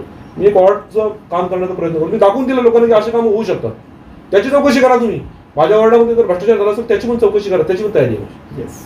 त्याच्यामुळे 600 कोटी रुपये हा फार मोठा जरी आकडा दिसत नसला किंवा 600 कोटींचा घोटाळा नसला तरी जो काय घोटाळा झालाय तो जर घोटाळा झाला नसला तर आज बदलापूरमध्ये इतर खूप सुविधा बदलापूर लोकांना मिळाल्या असतात. आज बदलापूरमध्ये काय झाले बघा, कॉन्क्रीट रोड झाले. आज बदलापूरमध्ये एखादा पाहुणा आला त्याला कुठं नेऊ शकतो आपण, एखादी गार्डन आहे नदीवर नेऊ शकतो त्याला, आपण प्रदूषित नदी पाहायला. त्याच्यानंतर आपण बदलापूरमध्ये मोठी गार्डन आहे की त्या गार्डनमध्ये त्याला फिरायला नेऊ शकतो. बदलापूरमध्ये एखादा स्टेडियम आहे. बदलापूरमध्ये आरोग्य व्यवस्थेचं काय प्रकार, बदलापूरची पाण्याची व्यवस्था काय, या सगळ्यांचा जर अभ्यास केला तर आपण खूप पाठीमागे का आहोत. कारण ह्या 600 कोटीतले 50% पैसे हे या ठेकेदारांच्या आणि प्रशासकीय अधिकाऱ्यांच्या खिशात गेले आणि त्या गोष्टीचा मला प्रचंड चीड आहे. त्याच्यामुळे मी हे काम त्या ठिकाणी करतो. चौकशी लागलेली यामध्ये मोठी नावं येण्याची शक्यता आहे. बदलापूरची बडी बडी हस्ती यामध्ये सहभागी आहेत का, आणि तुम्ही परखडच मानतात, मत मांडतात, तर नेमकं कोण प्रशासकीय अधिकारी सामील आहेत की जे लोकप्रतिनिधी आहेत ते पण त्यात. मी तुम्हाला याच्यामध्ये क्लिअर सांगतो की ठेकेदार आणि प्रशासकीय अधिकाऱ्यांची ही लॉबी आहे. आता प्रशासकीय अधिकारी जर राजकारण्यांच्या दबावाला बळी पडत असतील तर त्यांनी ते सांगितलं पाहिजे की कोण राजकारणी आहे, त्यांनी याच्यामध्ये कोण ठेकेदार आहेत, कोण काय आहेत. हे बदलापूरला सगळ्यांना माहिती आहे की कोण ठेकेदारी बदलापूरमध्ये कोण करते, काय करते, बदलापूरला माहिती. मला कोणाची वैयक्तिक नाव घ्यायची इच्छा नाहीये, परंतु याच्यामध्ये सगळ्यात मोठा रोल प्रशासकीय अधिकाऱ्यांचा आणि अभियंत्यांचा आहे. मी तुम्हाला सांगतो, एखाद्या गोष्टीचं इस्टिमेट तयार केलं जातं, तो खर्च असतो 50 ला, ते इस्टिमेट 1 कोटीचा केलं जातं. पहिला अधिकारी कोण असतो, दोषी कोण असतो, तर अभियंता. मी स्वतः एक अभियंता आहे, म्हणून मी ही गोष्ट मी इंजिनियरला पण मांडतो की सगळ्यात पहिला दोषी कोण असतो, तो अभियंता. दुसरा दोषी कोण आहे, तर प्रशासकीय अधिकारी. बरोबर आहे. प्रशासकीय अधिकारी मध्ये चीफ ऑफिसर, आता तो नगराध्यक्ष पण तोच आहे. या दोघांनी जर ठरवलं की कुणी राजकारणी आला तर चुकीचं काम होत असेल तर मी करून देणार नाही, राजकारण्याची काय हिंमत आहे त्यांना सांगण्याची, पण ते त्यांच्या दबावाला का बळी पडतात, कारण हे सगळं साठवलोट आहे, एकमेकांचं साठवलोट आहे. आणि त्या साठवलोट्यामध्ये मग ही जॉईंट युती. मी नेहमी एक वाक्य सांगतो, म्हणजे आमचे एक मित्र नेहमी गोष्ट म्हणतात की प्रशासकीय अधिकारी ही झाडांवर वाढलेली, अतिशय कर्मठ भाषेत सांगतो, झाडावर बाणगुळ नावाचा एक प्रकार असतो. एखादं झाड असतं त्याच्यावर बाणगुळ वाढतं असं. आणि तुम्ही कदाचित असंसदीय शब्द बोलाल, हा बाणगुळ शब्द हा मराठीतला अतिशय चांगला शब्द आहे राजकारणात. म्हणजे बाणगुळ हे एक वनस्पती आहे. तर हे जे झाड असतं ना, या झाडावर ते बाणगुळ वाढतं. ते बाणगुळ का वाढतं, झाड त्याला पोषण करत असतं. त्या झाडाने जर त्याला पोषण करणं बंद केलं तर ते बाणगुळ नष्ट होईल. हे झाड, हे लोकप्रतिनिधी किंवा राजकारणी हे झाड आहे, ह्या झाडावर ही वाढलेली बाणगुळ आहे. आपण काय करतो, एखाद्या झाडावर जास्त बाणगुळ झाली आपण ती कापून टाकतो. एक शेतकरी, मी पण शेतकरी आहे, आम्ही ती जर बाणगुळ कापली तर त्या झाडाची वाढ काय होते, पटकन होते. तसं राजकारणी जर यांना साथ देत नसतील ना तर ह्या अधिकाऱ्यांची हिंमत नाही. दुसरी गोष्ट, या शहरामध्ये येणारा अधिकारी आहे ना, आता केडर नावाचा एक प्रकार झाला. पूर्वी केडर नव्हतं, पूर्वी नगरपालिकेचा एक स्वतःचा स्टाफ असायचा आणि ते काम करायचे, म्हणजे ते या शहरात राहायचे, 30-35 वर्ष या शहरात सर्व्हिस करायची, त्यांना या गावाविषयी आपुलकी असायची. केडरचा अधिकारी येतो, कोण 2 वर्ष राहतो, कोण 3 वर्ष राहतो, कोण 5 वर्ष राहतो, त्याला गावाशी घेणं दिलं नसतं. तो आज बदलापूरला, उद्या कर्जतला जातो, परवा दिवशी खोपोलीला जातो, पुढच्या वेळेला खोपोली, तिकडनं रत्नागिरीला जातो. मग तो महाराष्ट्र, त्याला त्या गावाविषयी आपुलकी राहत नाही. तो इथं आला की तो फक्त एकच काम करतो की सकाळी मी आलो तर आज मला संध्याकाळपर्यंत किती पैसे मिळतील. याने 3 वर्षामध्ये नगरपालिकेचा जो सत्यानाश केलाय त्याच्यामागे पण तेच रिझन आहे की हे केडरचे अधिकारी आहेत ना, हे यांना गावाविषयी आत्मीयता नसते. काही लोकांना निश्चित असेल, मी सगळ्यांना दोष देऊ शकत नाही, 10 पैकी 2 केडरचे अधिकारी असे असतात की ते चांगलं काम पण करून जातात. या नगरपालिकेने चांगले चीफ ऑफिसर पण पाहिलेले आहेत. मी आता 30 वर्षापासून या शहरात राहतो. या नगरपालिकेत संपतराव शिंदेसारखे काही चांगले चीफ ऑफिसर होते जे खूप चांगलं काम सुद्धा त्या ठिकाणी करून गेले. अशी खूप नावं किरकोळ आहेत म्हणजे. आणि चीफ ऑफिसरचं तर नंतर एक गोल्ड मेडलिस्ट, कोणी ज्याने ब्रॉन्झ मिळवलं, कोणी सिल्वर मिळवलं, कोणी भ्रष्टाचारामध्ये आता गोल्ड मेडलिस्ट, सुपर गोल्ड वाले लोक आहेत. त्याच्यामुळे या केडर हा जो बेस आहे ना, हा सगळ्यात याच्यामधला खराब, म्हणजे एकदम भ्रष्टाचारी बेस तयार झालाय. महाराष्ट्र सरकारने केडरची पद्धत काय आणली त्याचाच मला कधी कधी प्रश्न पडतो. हे अधिकारी आले की बरं, आता शनिवार रविवार सुट्टी केली आहे, सोमवार ते शुक्रवार सकाळी 9:30 ते 6 वाजेपर्यंत नगरपालिकेत काम करावं अशी नियम आहे. तुम्ही एक पत्रकार म्हणून नगरपालिकेत कधी पण 9:30 वाजता कामावर जा किंवा 10 वाजता जा, तुम्हाला नगरपालिका 50% पण उपस्थित असते. सगळे लोक 11 वाजता कामावर येतात. संध्याकाळी 6 वाजले, 5:30 पावणे 6 वाजले निघून जातात. काही ज्यांना थांबायचं असतं त्यांची काहीतरी वैयक्तिक काम असतं, कोणाला रेकॉर्डिंग करायचं असतं किंवा मुख्याधिकाऱ्याला कुठल्या तरी फायलींवर नगररचनेच्या फायलींवर सह्या करायच्या असतात, त्या गोष्टी करायच्या असतात. हे लोक, पहिली गोष्ट, हे लोक या गावात राहायला बांधील आहेत. ह्या लोकांनी, चीफ ऑफिसरच्या पासून सगळ्या लोकांनी या गावामध्ये राहायला पाहिजे. हे लोक राहतात का, कोण ठाण्यात राहतो, कोण मुंबईला राहतो, कोण कुठे राहतो, मातीविषयी प्रेमच नाहीये त्यांना, या मातीविषयी प्रेमच नाही. त्याच्यामुळे येणाऱ्या भ्रष्टाचार पैसा आलेला पैसा, नागरिकांच्या पैसा, टॅक्स मधून आलेल्या पैशांची लूट करायची, एवढं एक काम या ठिकाणी करतात. आणि यांना कुठेही विचारणारच नाहीये, कारण ज्यांनी विचारायला पाहिजे तेच याच्यात सहभागी झाले. त्याच्यामुळे कुणी यांना विचारणार नाही. त्यामुळे या 4.5 लाख वस्तीचं बदलापूर शहर आहे. या शहरामध्ये एक गार्डन नाही, 50 एकरचं 100 एकरचं गार्डन नाही या शहरामध्ये की ते पाहण्यासारखं. आम्ही फक्त आता काय करतो, आम्ही कॉन्क्रीटच्या रस्त्यांमध्ये सहभागी. या रस्ते गावामध्ये आमदार साहेबांनी देवेंद्र फडणवीस सरकार असल्यापासून एक चांगलं काम काय केलं तर रस्ते कॉन्क्रीटचे केले. त्याच्यामुळे आम्हाला पूर्वी खड्ड्यातून त्रास व्हायचा, आता तो खड्ड्यातून त्रास बंद झाला. पण आता पाण्याची व्यवस्थेचं सत्यानच आहे. म्हणजे पाण्याच्या विषयात तर त्या सेगमेंटवर मी ते स्पेशल बोलू शकतो. तुम्ही जर प्रश्न विचारला तर मी तुम्हाला पाण्यावर दोन मिनिटात ही गोष्ट सांगू शकतो. पाण्याचा त्रास प्रचंड आहे. पोल्युशन बदलापूर शहरामध्ये देशात म्हणजे महाराष्ट्रातल्या 19 शहरांमध्ये पोल्युटेड सिटीमध्ये बदलापूर 3 नंबरला. बदलापूर म्हणजे आपलं पोल्युटेड सिटी आहे, आपलं पूरग्रस्त शहर आहे. ह्या सगळ्या समस्यातून आपण बाहेर पडलेलो नाही. आपण फक्त कागदावर योजना करतोय आणि त्याच्यात इम्प्लिमेंटेशन होतं. आणि पाणी हा विषय अतिशय गहन आहे. शेवटच्या टप्प्यात येऊयात. जेव्हा आपण भारताबाहेर जातात, एक भारतीय म्हणून जातात, परंतु जेव्हा आपण भारतात असतो तेव्हा इथे जातीपातीचं राजकारण पाहायला मिळतं. सध्या महाराष्ट्रात एक आरक्षणाचा विषय चांगलाच गाजतोय. ओबीसी समाज आणि मराठा समाज एकमेकांच्या विरुद्ध येऊन सभा घेत आहेत, एकमेकांच्या नेत्यांविरुद्ध वाटेल ते बोलतायत. या विषयाकडे कसं पाहतात आणि मराठा आरक्षण हा विषय तुम्ही कसं पाहतात, एक चांगले पत्रकार म्हणून आणि एक लोकप्रतिनिधी म्हणून? मी जगातल्या बऱ्याच देशांमध्ये फिरलो. त्याच्यामध्ये थायलंड असेल किंवा व्हिएतनाम असेल, या देशांमध्ये मी गेल्यानंतर मला तिथे वैशिष्ट्य जाणवलं. व्हिएतनाममध्ये 60-70% लोकांना धर्मच नाही, जातच नाही. ते लोक म्हणजे वेगळ्या पद्धतीने वावरतात. त्यामुळे त्यांना त्यांच्यावर कुठलं बंधन नाही, काय नाही. बंधन नसल्यापेक्षा ते ठीक आहे. म्हणजे तिथे हिंदूंची मंदिरं पण आहेत, हे पण आहेत, बुद्धविहार पण आहेत. ते समोर आले की दर्शन घेतील. ख्रिश्चन पण आहेत, काहीतरी करतील. 60% लोकांना धर्मच नाही. थायलंडमध्ये बुद्धिस्ट लोक आहेत. मी आता इंडियातले बुद्धिस्ट आणि थायलंडचे मी कमीत कमी 7-8 वेळा थायलंडला गेलो. मी तिथं गेलो की बुद्धविहारात जातो. शांतता असते सगळी, एक प्रकारची नीतिमत्ता असते. ह्या देशाला काय झालंय, हा देश पूर्वीपासून धर्म संस्कृती जातीय संस्कृतीमध्ये विभागला गेला. आणि वेळोवेळी काय झालं, ब्रिटिश आले, ब्रिटिशांनी ते फोपावलं. Divided rule. त्यांनी हिंदू मुस्लिम असे पहिला 2 पार्ट पाडले. नंतर मग त्यांनी राज्य केलं 150 वर्ष. आपल्या देशावर हिंदू आणि मुस्लिमचं डिव्हिजन करून राज्य केलं. नंतर मग काय झालं, देश स्वतंत्र झाला. देश स्वतंत्र झाल्यानंतर बाबासाहेबांनी घटना दिली. त्या घटनेमध्ये त्यांनी आरक्षित समाजाला, जो समाज आहे, जो मागासलेला समाज आहे, त्या समाजाला आरक्षण त्या ठिकाणी केलं. 1950 साली चालू झालं. आणि त्यावर वस्तुस्थिती अशी होती की या खरोखर जाती व्यवस्था, समाज व्यवस्था अशी होती की समाजामधले एक घटक अतिशय मागास होता. आणि त्या समाजाला म्हणजे खरं तर आरक्षणाचे जनक शाहू महाराज. शाहू महाराजांनी सांगितलं की बाबा एखादा मोठा घोडा, तर तुम्हाला किस्सा माहिती आहे, एक मोठा घोडा छोटा घोडा त्यांनी दाखवलं. हा घोडा पाग्यामध्ये घेऊन गेले आणि त्या दोघांसमोर एकच ताट ठेवलं. मोठ्या घोड्याने ते खाल्लं, छोट्या घोड्याला मिळालं नाही. ते आरक्षण तेव्हा चालू केलं. त्यांनी आरक्षणाचे जनक ते बाबासाहेबांनी पुढे घटनेमध्ये त्याला तरतूद केली. आणि अतिशय आरक्षण हा विषय अतिशय महत्वाचा होता. त्या अनुषंगाने की समाजातला एक घटक वरती आला पाहिजे.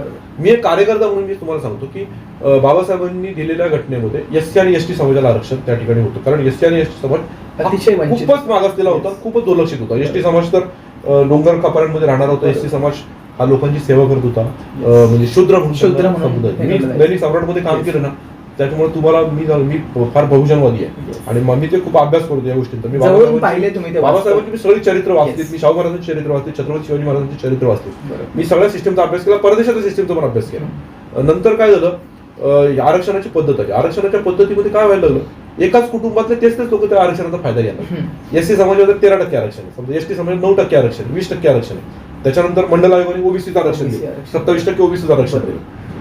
त्याच्यामध्ये सगळ्यात मोठा प्रॉब्लेम काय होतोय की एका घरामध्ये 4 भाऊ आहेत, त्याचे वडील थोडेसे शिकलेले असतील, ते त्यांच्या मुलांना शिक्षण देतात. त्यांच्या मुलांना शिक्षण दिलं की त्या एससी समाजातला एकच माणूस एकाच घरातले 4 कुटुंब त्याचा 4 जण त्याचा लाभ घेतात. पण ते असा विचार करत नाहीत की माझ्या घरातल्या एकाला आरक्षण मिळालं, मी त्याचा लाभ घेतलाय, मी आर्थिकदृष्ट्या संपन्न झालोय, माझ्या उर्वरित 3घांना तो लाभ देण्यापेक्षा माझ्या समाज घटकातला दुसरा जो बांधव आहे त्याला तुझा लाभ दिला पाहिजे. आज 75 वर्षामध्ये सुद्धा एससी समाजाचं अपग्रेडेशन झालं नाही, एसटी समाजाचं अपग्रेडेशन झालं नाही. उलट आपण ओबीसी नावाचा एक नवीन प्रवर्ग 1992 साली तयार झाला. 1968 साली आपण 12 बलुतेदार काय आहेत तर त्या गावामध्ये काम करणारे कुंभार जे असतील वेगळ्या समाजाचे, सोनार, तेली, 12 बलुतेदार 18 पगड झाले. 12 बलुतेदारांनी व्यवसाय करायचे म्हणून त्यांना छत्रपती शिवाजी महाराजांनी आता सध्या महाराष्ट्रामध्ये कुणबी आणि मराठा हा प्रकार झाला. म्हणजे ओबीसी एक नवीन प्रवर्ग तयार झाला. त्यांना 1992 साली आरक्षण दिलं.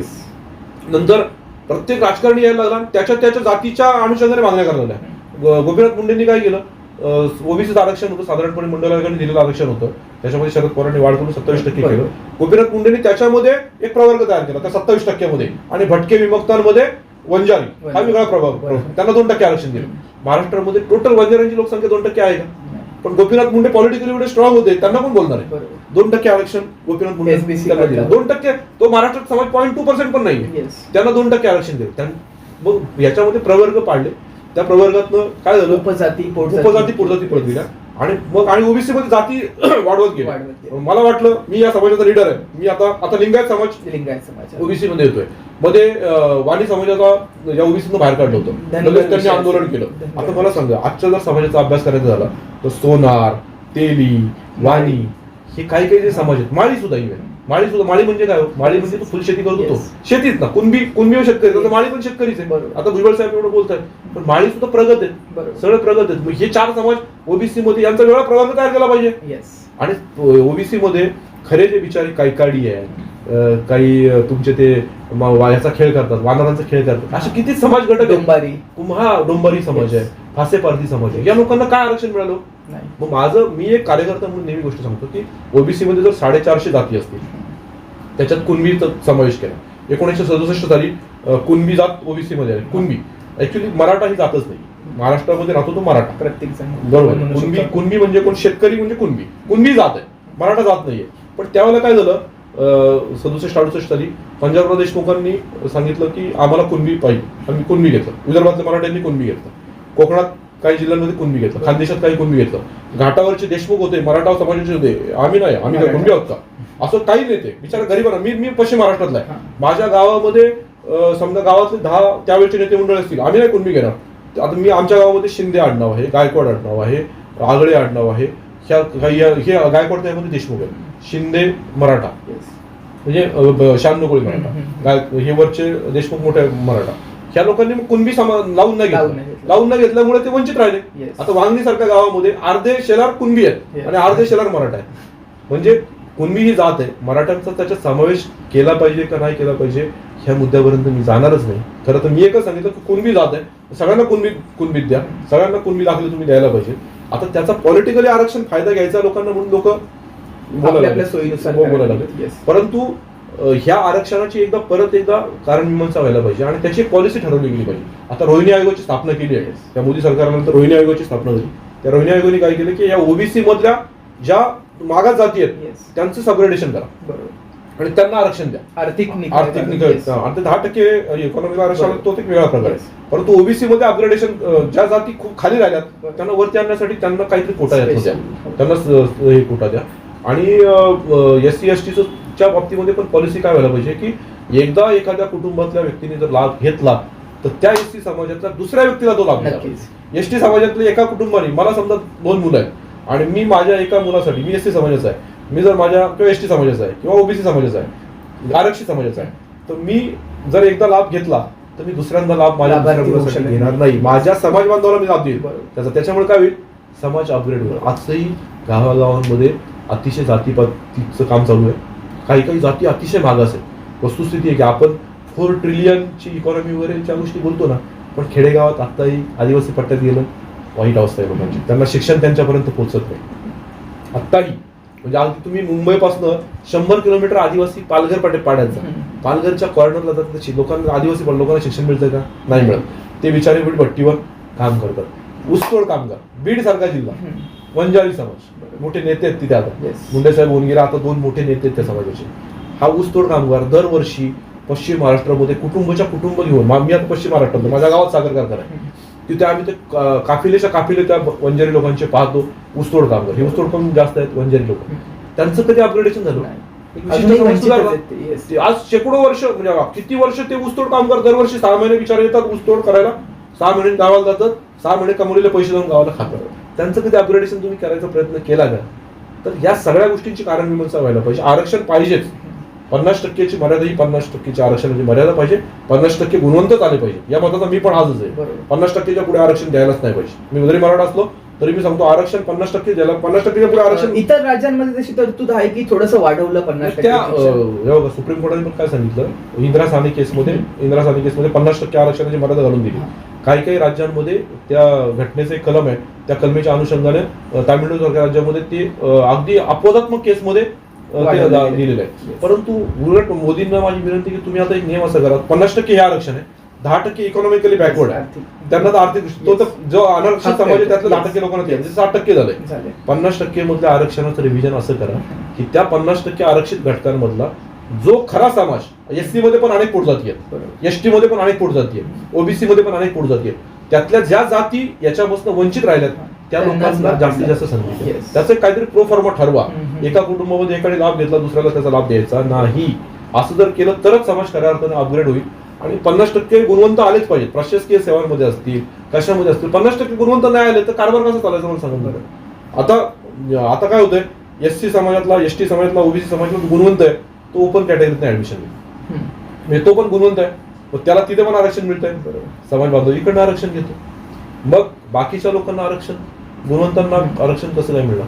त्याच्यामुळे या सगळ्या गोष्टींचा रिव्ह्यू एकदा व्हायला पाहिजे. पण जो एसटी समाज अजूनही मागास आहे त्याला आरक्षण मिळालंच पाहिजे. एसटी समाज आत्ताही मागास आहे, खेडेगावांमध्ये, आदिवासी पाड्यांमध्ये, त्याला आरक्षण मिळालं पाहिजे. ओबीसी समाजातल्या ज्या जाती प्रगल्भ झालेल्या नाहीत किंवा संपन्न झालेल्या नाहीत त्या जातींना आरक्षण मिळालं पाहिजे. आणि याचं खरं डेटा तयार केला पाहिजे की कुठल्या जाती अपग्रेड झाल्यात त्या जातींचा समावेश काढून टाकला पाहिजे त्यातनं. उद्या एखादी समजा एक एक्स जात आहे आणि ती अपग्रेड झाली आहे, आता सोनार समाज आहे, अपग्रेड आहे, तर त्या समाजाला ओबीसीचा फायदा कशाला द्यायला पाहिजे.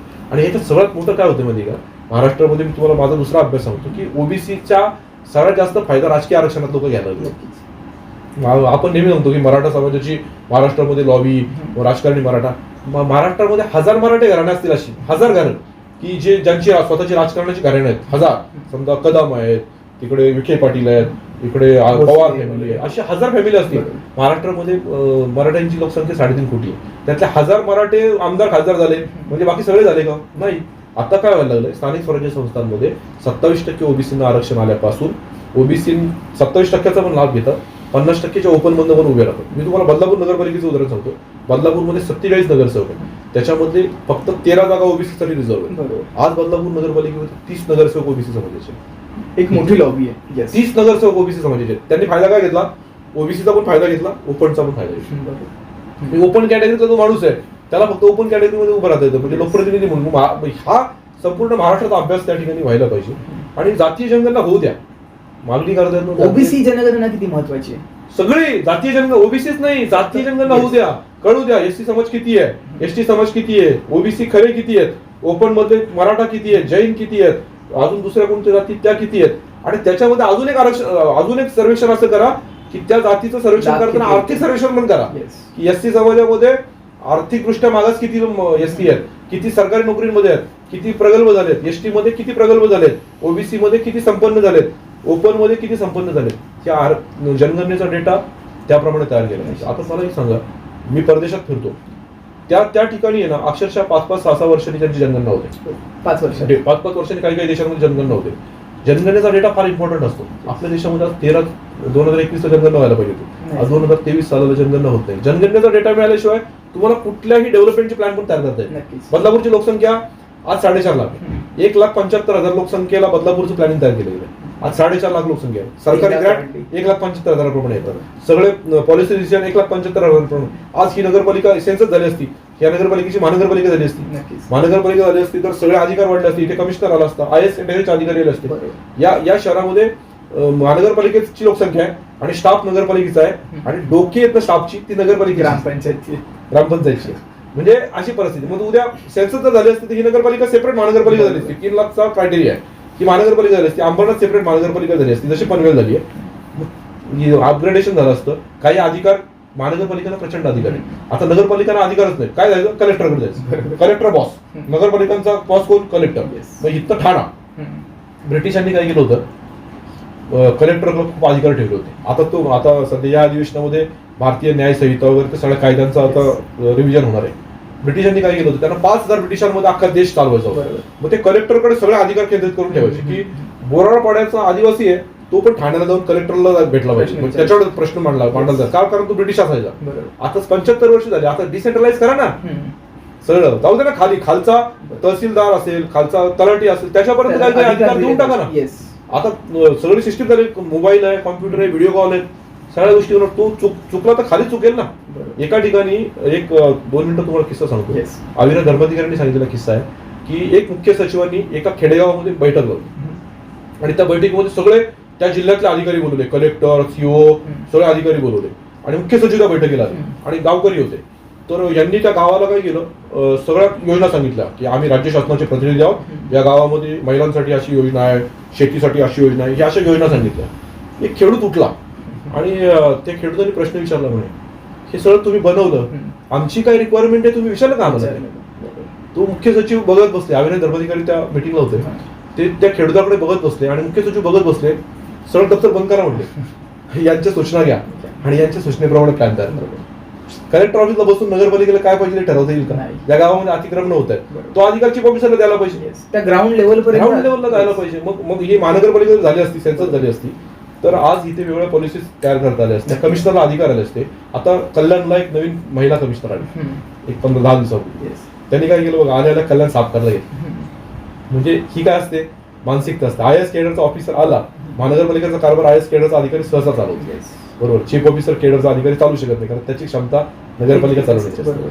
तो अधिकारी आला तर त्या अधिकाऱ्याची मानसिकता वेगळी असते, तो एक इंटेलेक्च्युअल दृष्टिकोन वेगळा असतो त्याचा. तसं या नगरपालिकांमध्ये होत नाही, सेन्सस होत नाही. त्याच्यामुळे ही सेन्सस व्हायला पाहिजे. त्या जातीपातीच्या राजकारणात या देशात तरुणाला विचारायला प्रत्येकाला इच्छा आहे, तो एससी समाजातला असू दे, एसटीला असू दे, ओबीसीला असू दे, तो ओपन कॅटेगरीला असो. त्याचं असं मत आहे की या देशाच्या जातीपातीच्या बाबतीमध्ये काहीतरी निर्णय व्हायला पाहिजे. मी एससी समाजाचा आहे, पण माझे वडील गरीब आहेत, मला क्लास नाही लावता आला, त्यामुळे मला मेरिट रूटमध्ये जाता नाही आलं, माझी गुणवत्ता मला सिद्ध नाही करता आली, किंवा मला काही सपोर्ट्स नाही मिळाले, मी नाही प्रगती करू शकलो. पण माझ्या शेजारी धनवान एससी होता थोडासा, त्यांनी लाभ घेतला आणि त्याला क्लास मिळाले, ट्युशन्स मिळाल्या, त्याला आउटसाइड गायडन्स मिळालं, तो मोठा झाला. मी पाठीमागे राहिलो. ही एससी समाजातलं तरुणांना गरीबच राहिला, श्रीमंत ही दरी जी आहे, ही दरी दिवसेंदिवस वाढत चाललेली आहे. आणि त्याच्यासाठी काहीतरी या देशातल्या विचारवंतांनी एकत्र येऊन विचारवंतन केलं पाहिजे. नाहीतर मग तिकडे छगन भुजबळ विरुद्ध जरांगे आणि ह्याच्या विरुद्ध याने गावात येऊ नका, त्याने गावात येऊ नका आणि हे करा. याच्यात आणि या देशातले राजकारणी एवढे हुशार आहेत ना की ते भांडणं लावतात. कुठं त्यांना नेमकं कळलं, ते भांडणं लावत असतात की चला यांनी यांची भांडणं लावा, म्हणजे आपण आता बाकीचे सगळे मुद्दे बाजूला पडतात ना. ह्या मराठा आणि ओबीसी याच्यामध्ये सगळे विकासाचे मुद्दे काय झालेत, बाजूला पडले. काय आपल्याला गरज आहे, काय कुठल्या गोष्टीची गरज आहे, त्याच्यावर कोण चर्चा होते का? सगळी मीडिया पण त्याच्यावरच बोलते. फक्त काय, जरांगे विरुद्ध भुजबळ, भुजबळ विरुद्ध जरांगे. सकाळी चॅनल खोलला की ते दोनच दिसतात. आज जरांगे कुठे आहेत आणि आज भुजबळ कुठे आहेत. भुजबळाने या गावात अडवलं आणि मुख्य प्रश्न साईडलाच राहिला.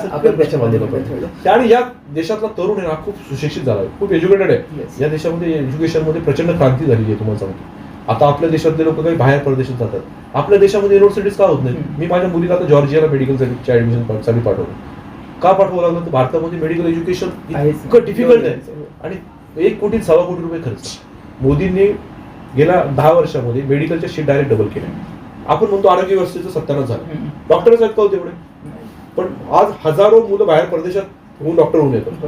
सगळी करन्सी फॉरेन करन्सी बाहेर जाते. आपल्या देशामध्ये का पॉलिसी चेंज होत नाही. मेडिकल कॉलेजेस त्यांचे नियम 500 बेडचं हॉस्पिटल पाहिजे, मेडिकल कॉलेज काढायला 500 बेडचं हॉस्पिटल पाहिजे. कशासाठी पाहिजे 500 बेडचं हॉस्पिटल? 100 बेडच्या हॉस्पिटलमध्ये मेडिकल कॉलेज नाही चालवू शकत. आज पॅरामेडिकल स्टाफची गरज आहे. सगळ्या गोष्टींना पेशंट ऍडमिट करावं लागतं का?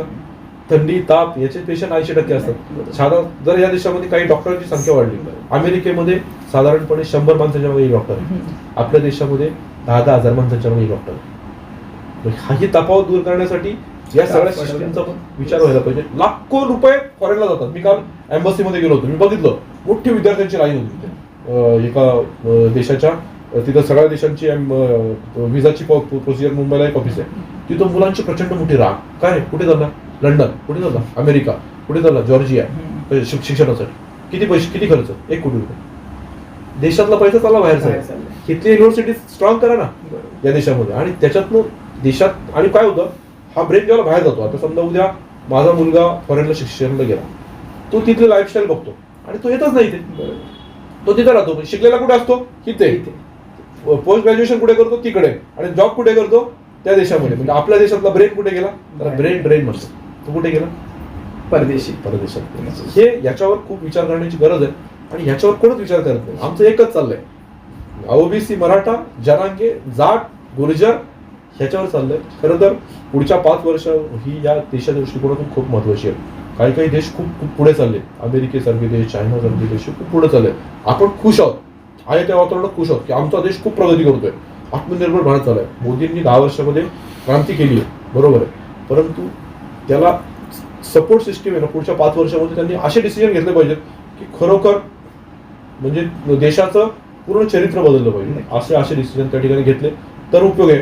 नाहीतर श्रीमंत आणि गरिबांमध्ये दरी आहे ना प्रचंड वाढलेली आहे आणि ती दरी दिवसेंदिवस वाढतच आहे. निश्चितच. जसं की आपण पाहिलं की देशाने जगाला नालंदा युनिव्हर्सिटी दिली. त्या काळात परदेशातून लोक इकडे शिक्षणासाठी यायची, परंतु दुर्दैव असं की आज आपल्या शिक्षणासाठी आपण परदेशी जातो. आरक्षण किंवा जाती नष्ट करायच्या असतील तर समान नागरी कायदा लागू करा असं देखील भाजपचे काही नेते म्हणतात. त्यांच्याकडे तुम्ही कशा नजरेने पाहता? खरंच जर समान नागरी कायदा लागू झाला देशामध्ये तर हे प्रश्न सुटतील का? काय वाटतं? पहिली गोष्ट म्हणजे समान नागरी कायदा आहे या देशाच्या लोकांना कळलाच नाही. समान नागरी कायदा म्हणजे आरक्षण काढून टाका हा नाहीये. समान नागरी कायदा युनिफॉर्म सिव्हिल कोड ज्याला म्हटलं जातं तो म्हणजे काय की या देशामध्ये हिंदू लॉ आहे, बरोबर, हिंदू आणि मुस्लिम पर्सनल लॉ, की काही मुस्लिम पर्सनल लॉ मध्ये समजा शरीयतचे कायदे तर त्या कायद्यांमध्ये आपण इंटरव्ह्यू करू शकत नाही. त्यांचे तलाकचे कायदे होते, आपण 3 तलाकचा कायदा रद्द केला. प्रॉपर्टीच्या डिस्ट्रीब्युशनच्या बाबतीमध्ये हिंदू लोकांचे वेगळे कायदे, मुस्लिम लोकांचे वेगळे कायदे. ह्या कायद्यांचा जो कायदा एकत्र होणार आहे त्याला समान नागरी कायदा म्हणतात. समान नागरी कायद्याने काही आरक्षण रद्द होणार आहे, आर्थिक दृष्ट्या आरक्षण मिळणार आहे हा लोकांच्या मनातला गैरसमज आहे आणि तो तयार केला जातो. मी भारतीय जनता पक्षाचा कार्यकर्ता आहे. समान नागरी कायदा असावा ही या देशातल्या लोकांची पूर्वीपासूनची मागणी आहे आणि तो पाहिजेच का, कारण या देशामध्ये प्रॉपर्टीच्या बाबतीमध्ये हिंदूला जो कायदा आहे तोच का कायदा मुस्लिमांना पाहिजे, तोच का कायदा बुद्धांना बौद्धिस्ट लोकांना पाहिजे, तोच कायदा जैन लोकांना पाहिजे, तोच का कायदा शीख लोकांना पाहिजे. ही वस्तुस्थिती आहे. तलाकच्या बाबतीमध्ये आता आपल्या हिंदू धर्मामध्ये बहुपत्नीत्व स्वीकारलेलंच नाही आपल्या कायद्याने. पहिल्या पत्नीला डिवोर्स दिल्याशिवाय दुसऱ्या लग्न आपल्याला करायचं शकत नाही. मुस्लिम याच्यामध्ये तो नव्हता. ती तलाक शब्द बोलला तर कॅन्सल होता. आता तो कायदा सरकारने तयार केला. तर समान नागरी कायद्याचा अर्थ तो आहे. त्याच्यामुळे समान नागरी कायद्याने खूप मोठं रिव्होल्युशन होईल अशातला काही भाग नाही. तो व्हायलाच पाहिजे, परंतु त्याची समजून घ्या की प्रॉपर्टी डिस्ट्रीब्युशन आणि समाज व्यवस्था ह्याच्यातला जो कायदा आहे, आरक्षणाशी त्याचा काडीचाही संबंध नाही. परंतु काही नेते त्याला असं स्वरूप देत आहेत की समान नागरी कायदा झाला म्हणजे सगळा देश एकच, या देशातली जातीपाती धर्मव्यवस्था जाऊ शकत नाही समान नागरी कायदा. हे पहिले समजून. खूप खूप धन्यवाद. खरं तर इतका छान एपिसोड होता की बऱ्याच गोष्टी तुम्ही याच्यातून सडेतोड पद्धतीने मांडल्यात. तर खूप खूप धन्यवाद पुढील वाटचालीसाठी. तर मंडळी तुर्तास इथेच थांबतोय. अशाच घडामोडींसाठी पाहत राहा ठळक वार्ता.